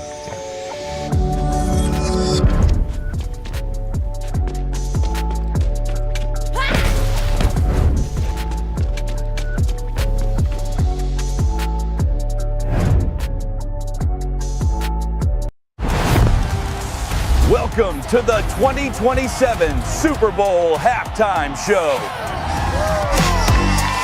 Me in the back of the Jeep, put it in my stick it in my good look at my juicy wet swollen bleed. Oh yeah. What's up, guys? Spenny. We're very proud of leading the Jimmy Kimmel boycott that got him ripped off air for about a week. ABC News, Jimmy Kimmel cried a lot about it, but we were right. The reason why we were right is not because we didn't like Jimmy Kimmel, or even that Jimmy Kimmel lied necessarily, because Jimmy Kimmel lies all the time. Jimmy Kimmel lied about the nature of Charlie Kirk's death and who killed him. How we were able to really gut Jimmy Kimmel and deliver this culture war victory was because Jimmy Kimmel is on a federally licensed broadcaster. And I know this is getting a little in the weeds, but the point is that the federal government provides an enormous amount of free goodies and infrastructure for some of the major networks, CBS, NBC, ABC. These are billions and billions of dollars of free goodies as long as those broadcasters broadcast in the public interest, is what they say. And there's a list of rules. You can't swear, pornography, and you can't misinform people. You can't become propaganda arms. Fair time is one of those rules. And Jimmy Kimmel was misinforming his audience, and we wouldn't have been able to do anything if he was just tweeting about it. But he was using ABC News in order to do that, and therefore we were able to get the FCC to announce or threaten an investigation. Because what Jimmy Kimmel was doing was obviously wrong. It was a vile lie. Put people's lives at risk. And so, while all it did was delay the inevitable, which is the cancellation of Jimmy Kimmel's show, nonetheless, you can utilize this mechanism for people that are broadcasting. They can't broadcast filth into your homes. This is why, by the way, ABC News, NBC News, and CBS are free. They're free, and they're available on all these televisions because they're supposed to operate in the public interest. That's how the charter was originally written. Well, anyway, there's a now call for Brendan Carr of the FCC to investigate the NFL and NBC for broadcasting obscenity, indecency, and profanity during the Super Bowl. Yikes. This call is coming from Don Jr. and a number of other people online under 18 U.S. Code Section 1468A. Whoever knowingly utters any obscene language or distributes any obscene material by the means of cable television, subscription services, or television shall be punished by imprisonment not more than 2 years. The FCC defines indecent speech and material context that depicts sexual or excretory organs activities and terms patently offensive as measured by contemporary community standards for broadcast mediums. Here is the lyrics of Bad Bunny's hit song that was performed at the Super Bowl. Go ahead and look. I'm not sure I should even read these, honestly. You're welcome to go ahead and just read maybe just this section right here. Just this section. Is this really what you wanted? Like directly broadcast into a TV where there are millions of American children watching? I'm not trying to be like a Puritan here, like a pilgrim, but really, is this actually what the kids should be listening to in the Super Bowl? And this ain't HBO Max. This is the Super Bowl. Really, it's not like a Game of Thrones episode. It's the Super Bowl. It's right. It's like Showtime. Like there are people that can buy the. I'm not art. Actually, I think there is a good argument, quite frankly, for the banning of OnlyFans and stuff like that. But nonetheless, like you're talking about the public airwaves broadcasting this. Here's a good example. This is the Super Bowl song being converted into English and given to all of the children of America. Here we go. This 0 Hour was kind enough to translate all of this for us. Let's go ahead and listen. That was at the Super Bowl. Here we go, in my best bunny voice. Mammy, what do you want? Your shark has arrived. I want to grind on you and smoke a blunt to see what is hidden in your pants. I want to grind on you and grind on you and grind on you. Hard, hard. I want to grind on you and smoke a blunt. Hard, hard. I want to grind on you and grind on you and grind hard, hard. I want to grind on you and smoke a blunt, hard, hard. The ecstasy is already kicking in. The girl bounced while dancing. The ass deserves it all, deserves it all, deserves it all. Yes, that ass deserves it all, deserves it all, deserves it all. A. Interlude to the Bad Bunny song. I thought I was getting slower. It's all good, it's all good. We'll start fresh, start fresh. Look at Orma, look at Ormer. He's horny. Ha ha ha ha. Ha ha ha ha ha ha. Ha ha ha ha ha ha. Real G guiding the new generations with the OG one. Galactic style lust. Yes, so that your panties get wet. Get horny and versatile. More slutty than Betty Boop. The one who got horny, mammy, was you. I stay killing with you. With ass. Push it in. With ass. Yes, push it in. With ass. Push it in. Your tits rubbing my nipples. Push it in. This year, I don't want sluts. Push it in. They see you with a lot of jewels and they want to stay. Push it in. They see you really active and they want to stay. Push it in. Great. Yes, it should absolutely be investigated. They should be fined for this just because it was in Spanish and most people couldn't understand it. Doesn't mean that's not what you're saying to people. And there are people that speak Spanish that are listening and their little Spanish kids shouldn't have to listen to that. Wow. Hey, and he asked me if I have a lot of girlfriends. A lot of girlfriends. Do they have one tomorrow? Here's the here's further no wedding. Translation. He asked me if I have a lot of girlfriends. Auntie, a lot of girlfriends. Do they have one tomorrow? Another one.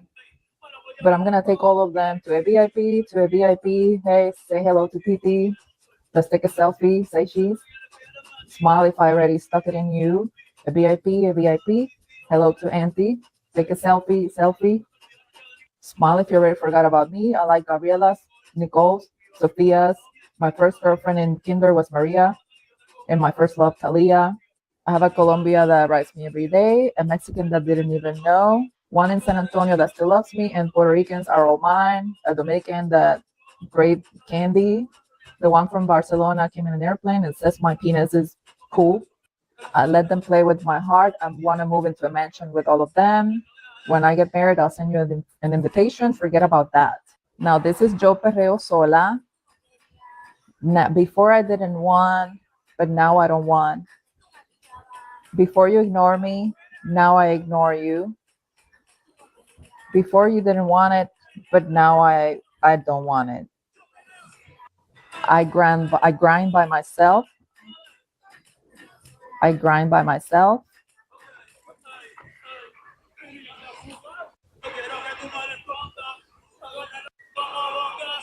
She got a bleed that makes her naughty. If I stick it in you, don't call me, because that's not for you to love me. If your boyfriend doesn't bleep, she won't stop grinding. She gets horny. She calls me if she needs me. But for now, she's single. Party, party. Okay. Welcome to the biggest party in the world.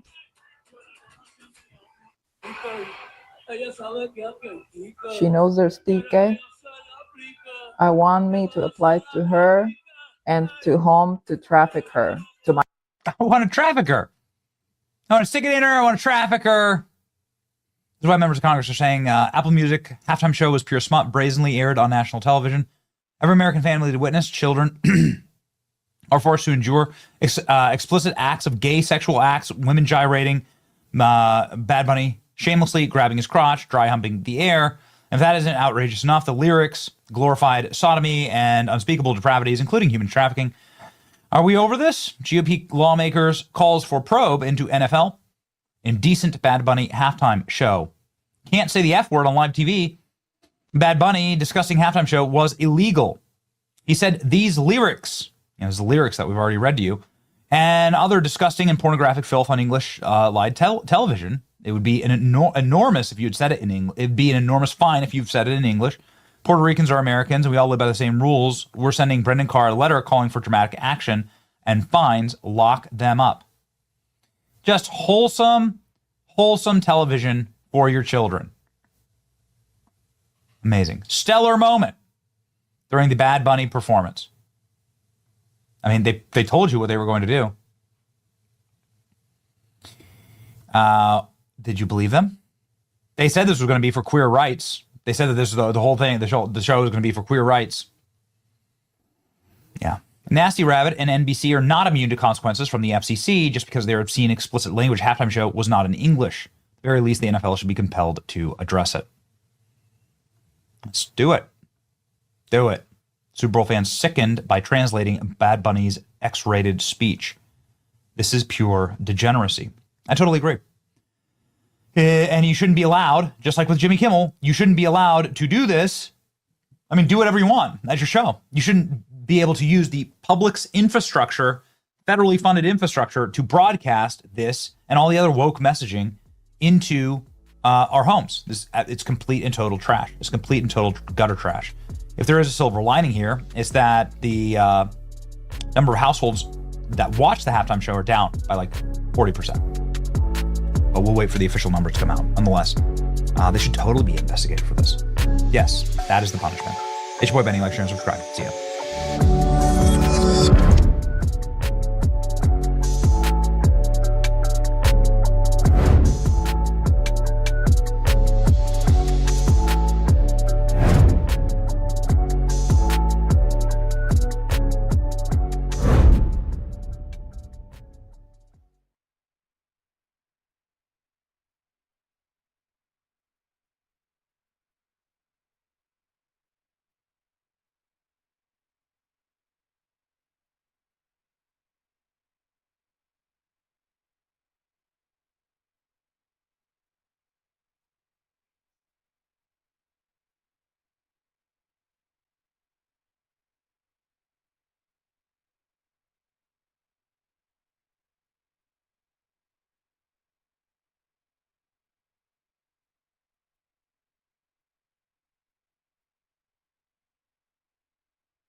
In this situation, she's not media trained properly. She says something stupid. You could tell he doesn't like it. And then she goes into it again. This also tells me he hasn't put a lot of boundaries up with her. If you put certain boundaries on your girl, she's gonna know certain shit that she says is unacceptable. Her asking a question like this tells me that he might not put up enough boundaries with her so that she would know that, yo, why the are you asking something so stupid? Larry, get her in line, bro. You're the star. She's not. There's 1,000 hers. There's only one of you.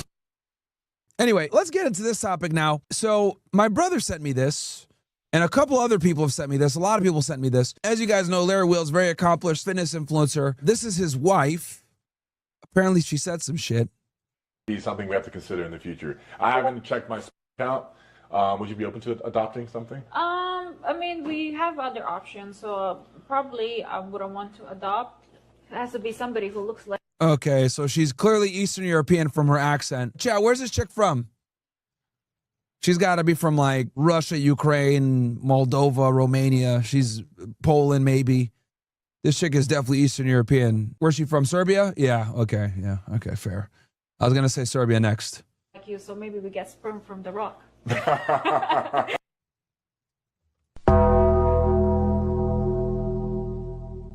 Let me play this one time all the way through for you guys, and then I'll react to it after. Let's do that. All right. So I'll play it one time through. Then we'll give the analysis. Future. I haven't checked my sperm count. Would you be open to adopting something? I mean, we have other options. So probably I wouldn't want to adopt. It has to be somebody who looks like you. So maybe we get sperm from the rock.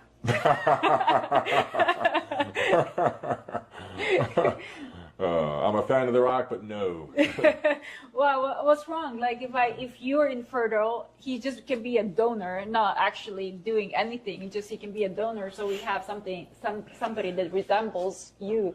I'd have a hard time raising someone else's kid. I don't care who it is, even in The Rock. I don't care who it is. Would you say really no? Adoption might be something we have to consider in the future. I haven't checked my sperm count. Would you be open to adopting something? Okay, so let's go through this, right? I mean, we have other options. So probably I wouldn't want to adopt. It has to be somebody who looks like you. So maybe we So you have the two facial things. They say, look at Larry Will's face. get sperm from the rock.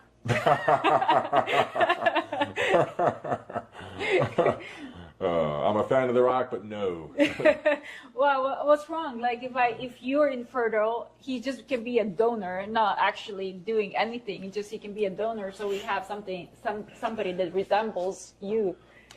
So look, this is a perfect example of like when you're famous, and this is gonna be tough for a lot of people to accept, but when you're famous, right, and you got like a big platform, you gotta like media train your girl, right? Like what she said here is absolutely and unacceptable, right? And I get what she's saying, but it's inappropriate.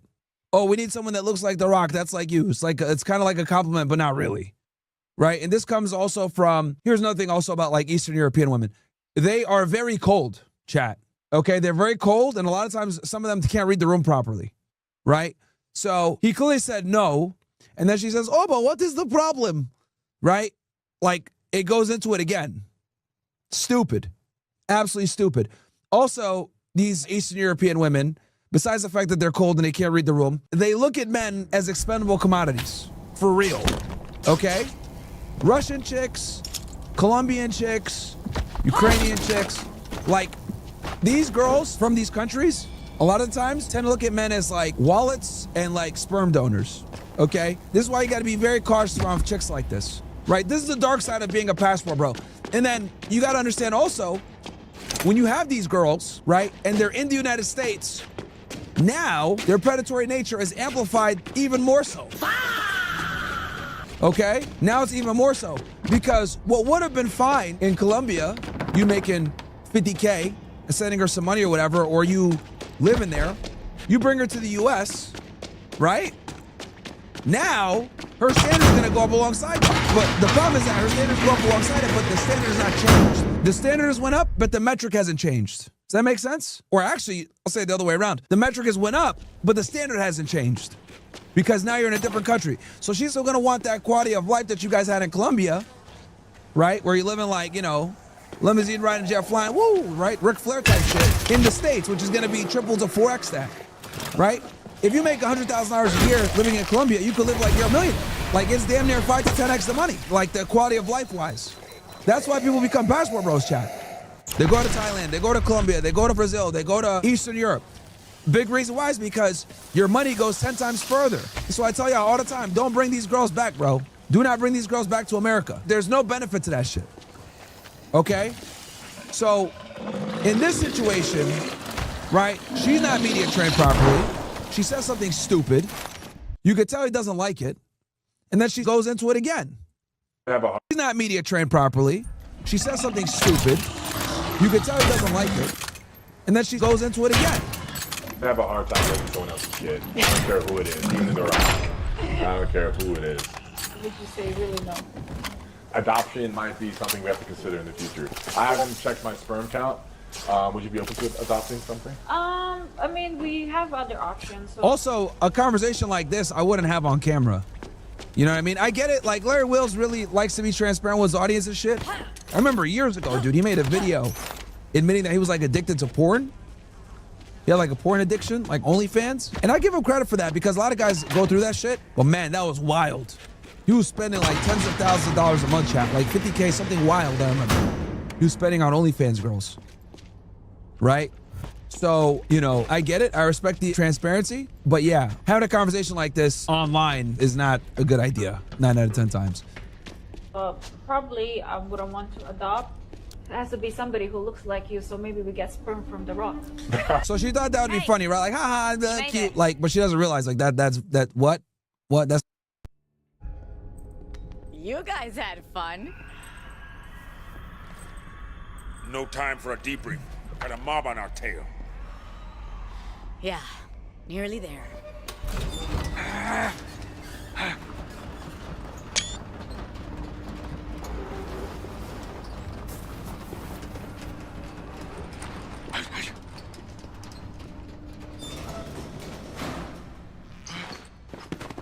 I can't do it, not up there. Patton, listen to me. Every movie has this moment. The hero is tested in the worst way, but they always come through. I believe in you. Come on, let's do it together. Yo. Just trying to help a brother out.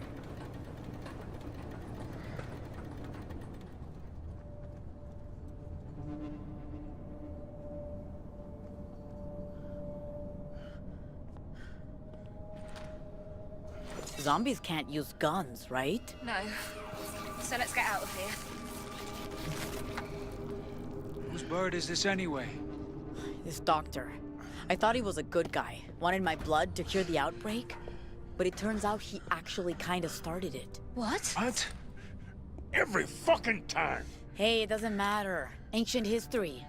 The authorities can figure out all this crazy shit once we're out of here. Works for me. Let's go. This isn't right. The heroes don't run away at the end.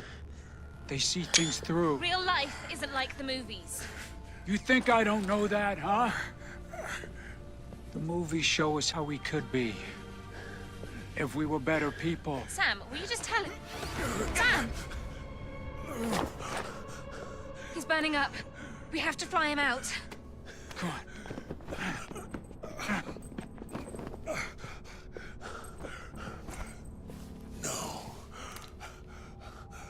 I'm staying here. Must be different shit this time. Hollywood Boulevard. Time was I given anything for my name on the walk. So focused on fame, I lost what really matters. You and me both. Emma?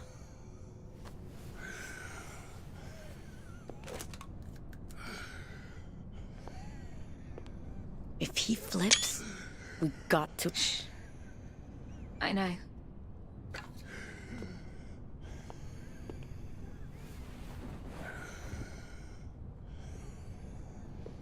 I was trying to run away.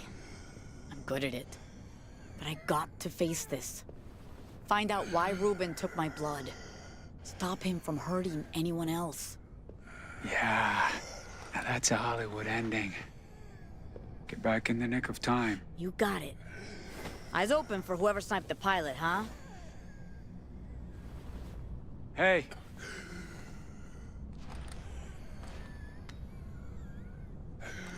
I believe in you. Yeah, Carla. You're you, and that's all that matters. Okay, Doc. Wherever you are, I'm gonna find you.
It's not cool, right? Now he plays it off cool, right? Doesn't want to come off as like the butthurt boyfriend or whatever and be all crazy on camera. I'm assuming this was live streamed, right? But you can tell he's like, nah, man, I'm good. Hell nah. I'm a fan of The Rock, but no. Well, what's wrong? Like if And then she asks this stupid question, what is wrong? Why? you're infertile, he just can be a donor. So the other thing too is that this also tells me he hasn't put a lot of boundaries up with her, right? So like, I'll give you an example. So like, if you put boundaries on your girl, if you put certain boundaries on your girl, she's gonna know certain shit that she says is unacceptable. In this situation, she's not media trained properly.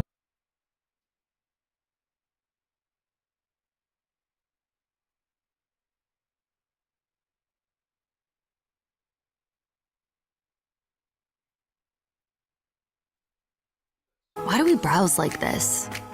Hunting, clicking, searching. What if I came here for the halftime show. The whole experience. Why aren't you playing Bad Bunny at the halftime show? Because I put this halftime show on. Because this is what the majority. If you filming me, get that out of my I'm face. filming you. Why are you doing that? Why didn't you play Bad Bunny? Because the majority I'm gonna of my pay. Get out. I'm gonna pay first. Luke, this is why. I gotta pay This is first. why I said no. I gotta pay first. But I'm asking a Good. question. No. This is why. Pay. Get out. I'm gonna Luke, pay first. Luke, this is why. I gotta pay This is first. why I said no. I gotta pay first. But I'm asking a Good, question. go pay. I'm not being You want me violent. to cash you out? I'll cash you Yeah, out. I gotta I pay got you. first. Yeah, I well, shouldn't pay what's your because I tab came here under? for the full experience. What's your I tab gotta under? pay the full Super Bowl experience. Okay, what's your tab under? All right? I came here for the full Super Bowl experience. Are you the bouncer? Are you the manager? Are you the bouncer or the manager?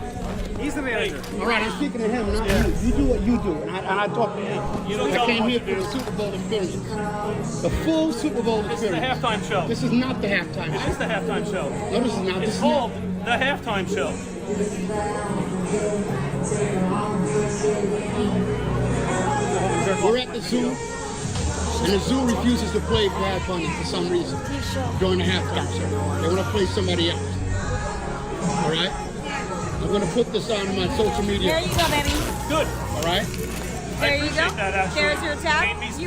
You have a good night. Thank you. You might get customers, you might lose a lot of customers. Because you might look like a I guess racist. we'll see. All right? I guess You we'll might see. look like a racist. So do you. Why? You're a racist. Why? You're complaining about the show. This show right here is not All right, the can show. we do me a This is not favor? part of the Super I Bowl. have a bunch of other things that we have I to came here for do. the Super Bowl experience. This is not part of the Super Bowl. So don't Okay. This was not promoted. So don't. I don't understand where we started to get so butthurt and that everything had to go on the internet just because you had an experience that you didn't want to have. First of all, this seems intentional because I don't think that he was really upset that he actually went to the bar for the halftime show. Anybody that goes to the bar, that watches the Super Bowl, that watches a football game, goes for the game, they go for the atmosphere, they go for the people. People don't go to the bar, and this is just my personal experience. People don't go to the bar because we used to go out for the fight. Like if we didn't go to the fight, before we can afford to actually fly out to the fights, or if we can go to a local fight, we would go to the bar to watch the fight, and then we would pay a cover to get in, or whatever, so on and so forth, right? Nobody actually goes for the halftime show, for the Bad Bunny halftime show. And even if, right, it's their establishment, it's their right, and they reserve the right to be able to do so. Now, I also heard that they had it on both TVs. And why not just ask him politely, hey, can we get some of the TVs to get the other halftime show, as well as get some of the TVs to get this? And if they say no, then leave and take your money elsewhere. But where do we get to where we now record everything and put it on the internet so that we can try to ruin somebody's business? I see plenty of businesses that I think is disrespectful. I see plenty of businesses that's flying a rainbow flag. I am not running around, and nobody is running around recording those businesses saying, oh man, you guys have the rainbow flag up. If you want to go and patronize it, then you can. If you don't, then you walk away. But I don't see what the big deal is. But now we have a generation of cupcakes that want to ruin and dox businesses. And yes, you can dox businesses. Doxing is not just for personal use. It's not just for your home address. You can dox a business. So now it's a divide between two places, because on one hand, you have a group of people that are saying, oh man, we're going to support this business. They showing up, they patronizing it. On the other hand, you got a bunch of people, trolls online, that's leaving them 1-star reviews on Yelp. And I just think this is so dumb. This is so disrespectful.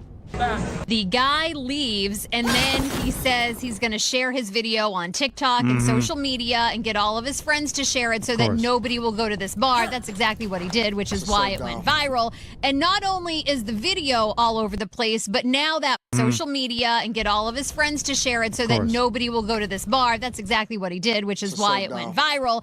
And not only is the video all over the place, but now that bar is getting review bombed on Yelp with a bunch of 1-stars.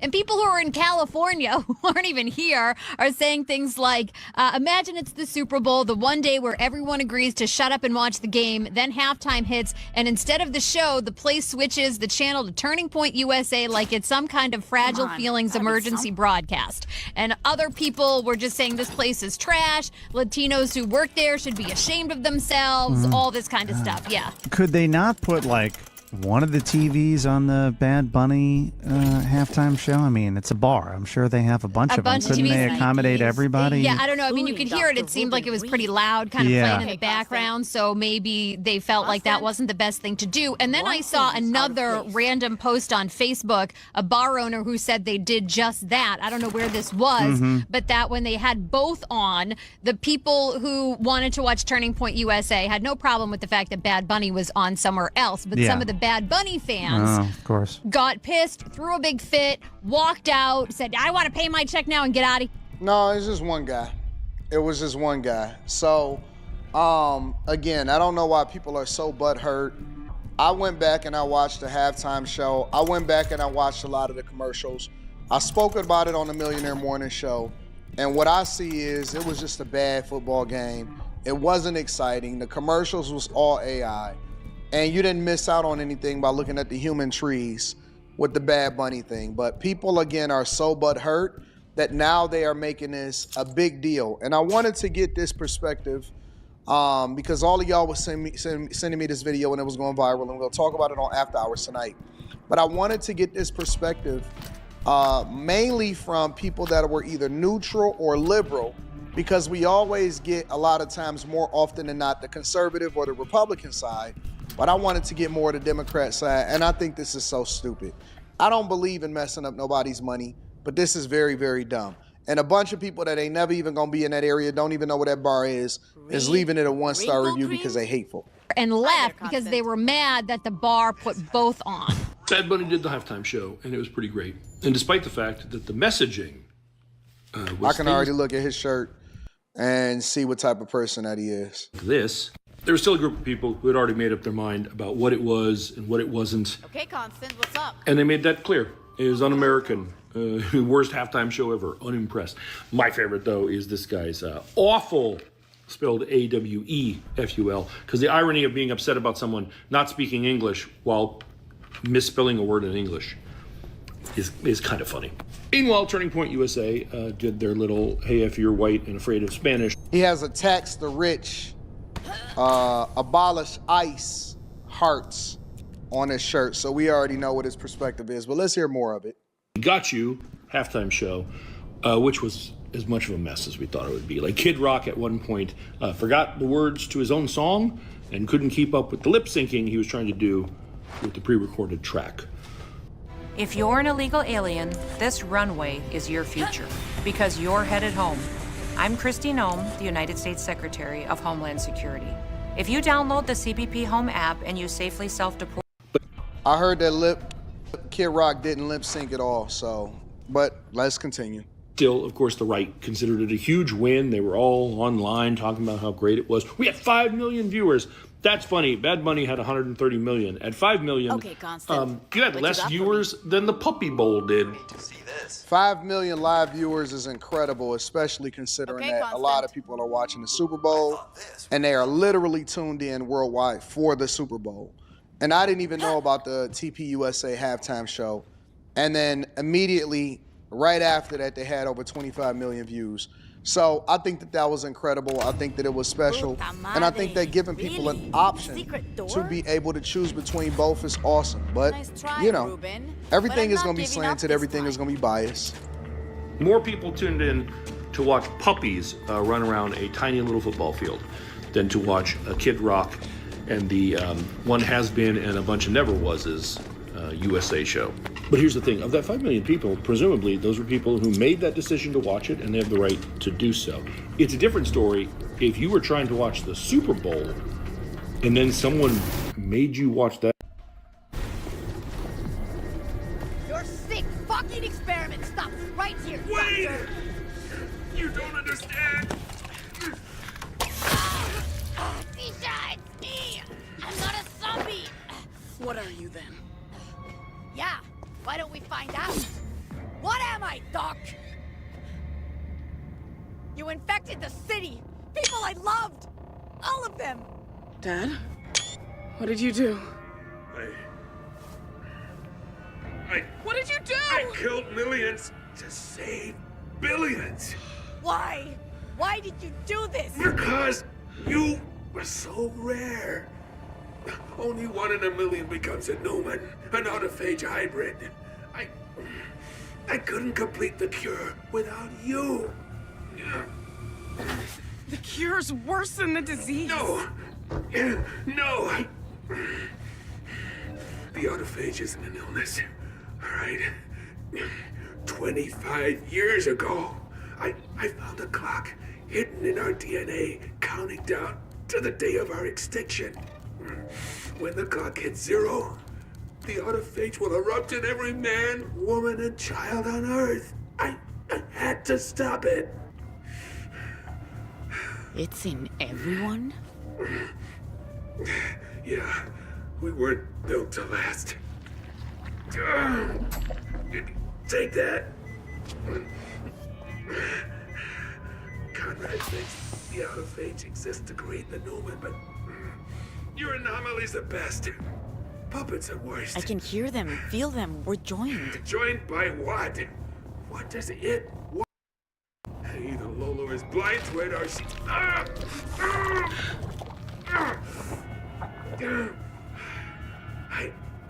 can only spare a few drops, but it'll neutralize the autophage, make you human again. All right? Now just go! Go! I can't hold on much longer! No! Use it on yourself! Sweetheart, you don't know what else I did. I modified an unborn baby. With the Newman blood, she becomes the cure. To be harvested every day for the rest of her life.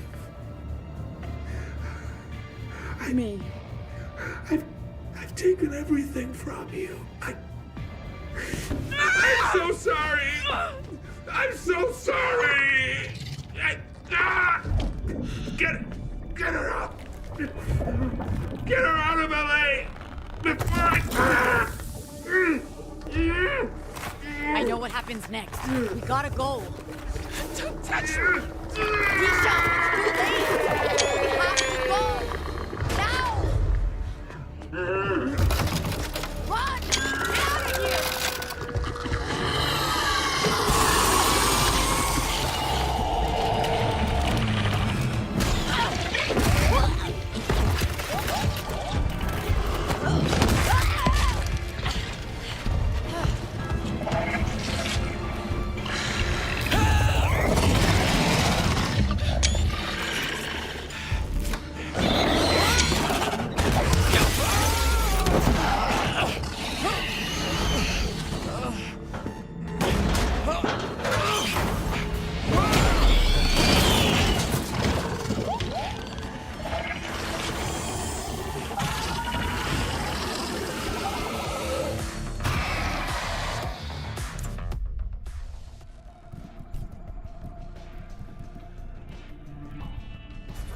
Okay, I'm ready.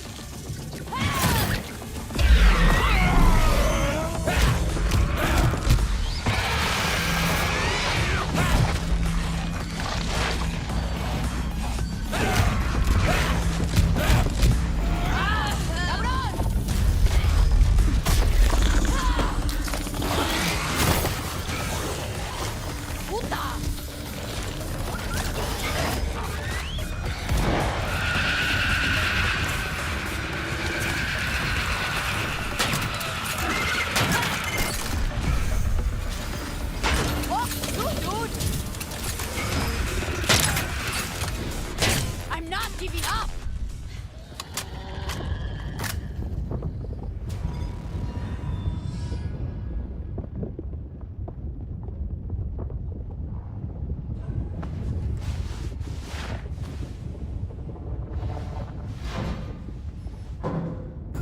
Ay, hijo de puta.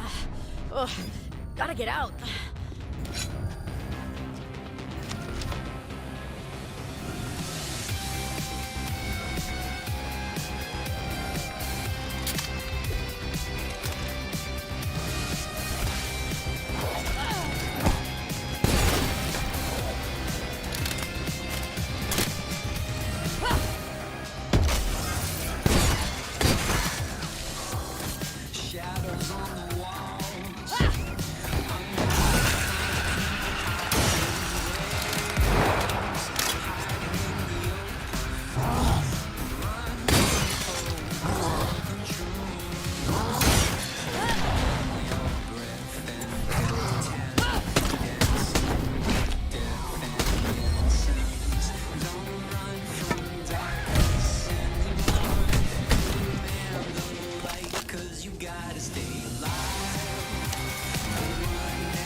Tisha! She's smart. She wouldn't hang around.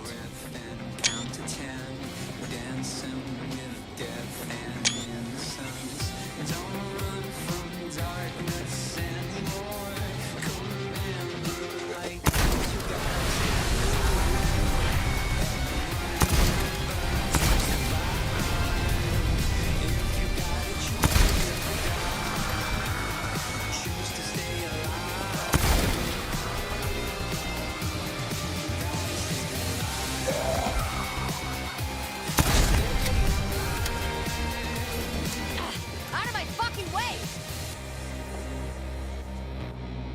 Walk into the wire, wander into dark. Ah! Get up! Move! When you're inside, try to stay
chopper.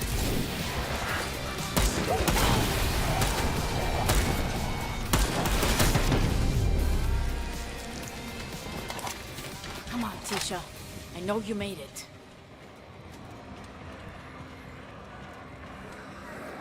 You really are everywhere, huh?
This is it!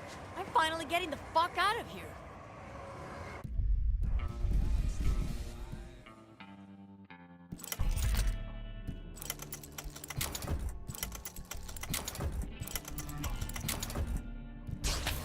It's your lucky day, Carla.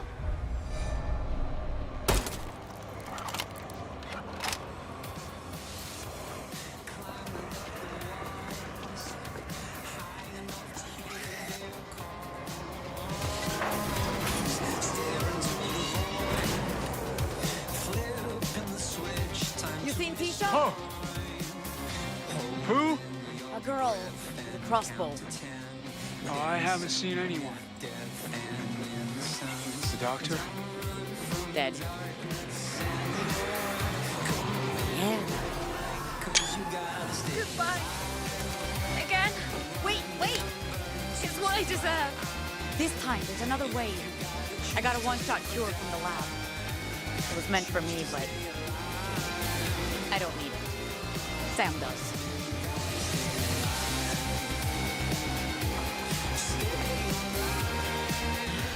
Not his head, you idiot. Puta. My bad. Walk into the wire, wander into dark. Walk into the wire. You see, I'll always come back.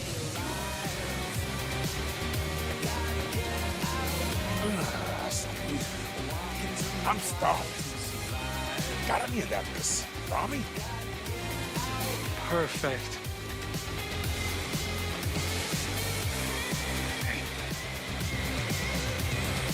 We gotta get going. You guys go. There's a girl out there. She's the cure. She could really use a friend.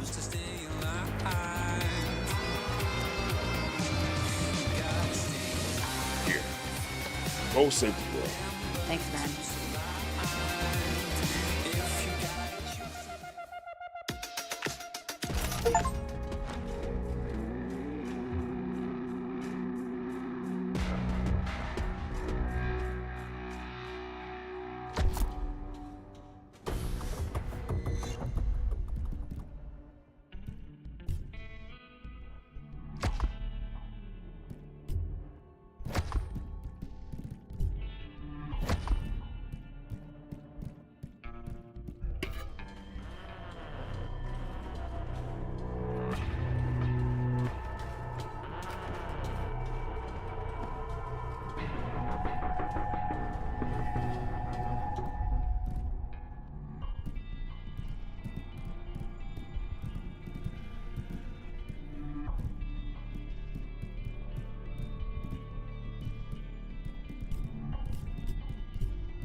behind the bleachers on Hollywood Boulevard. Smiley face. Okay, thanks. Bye.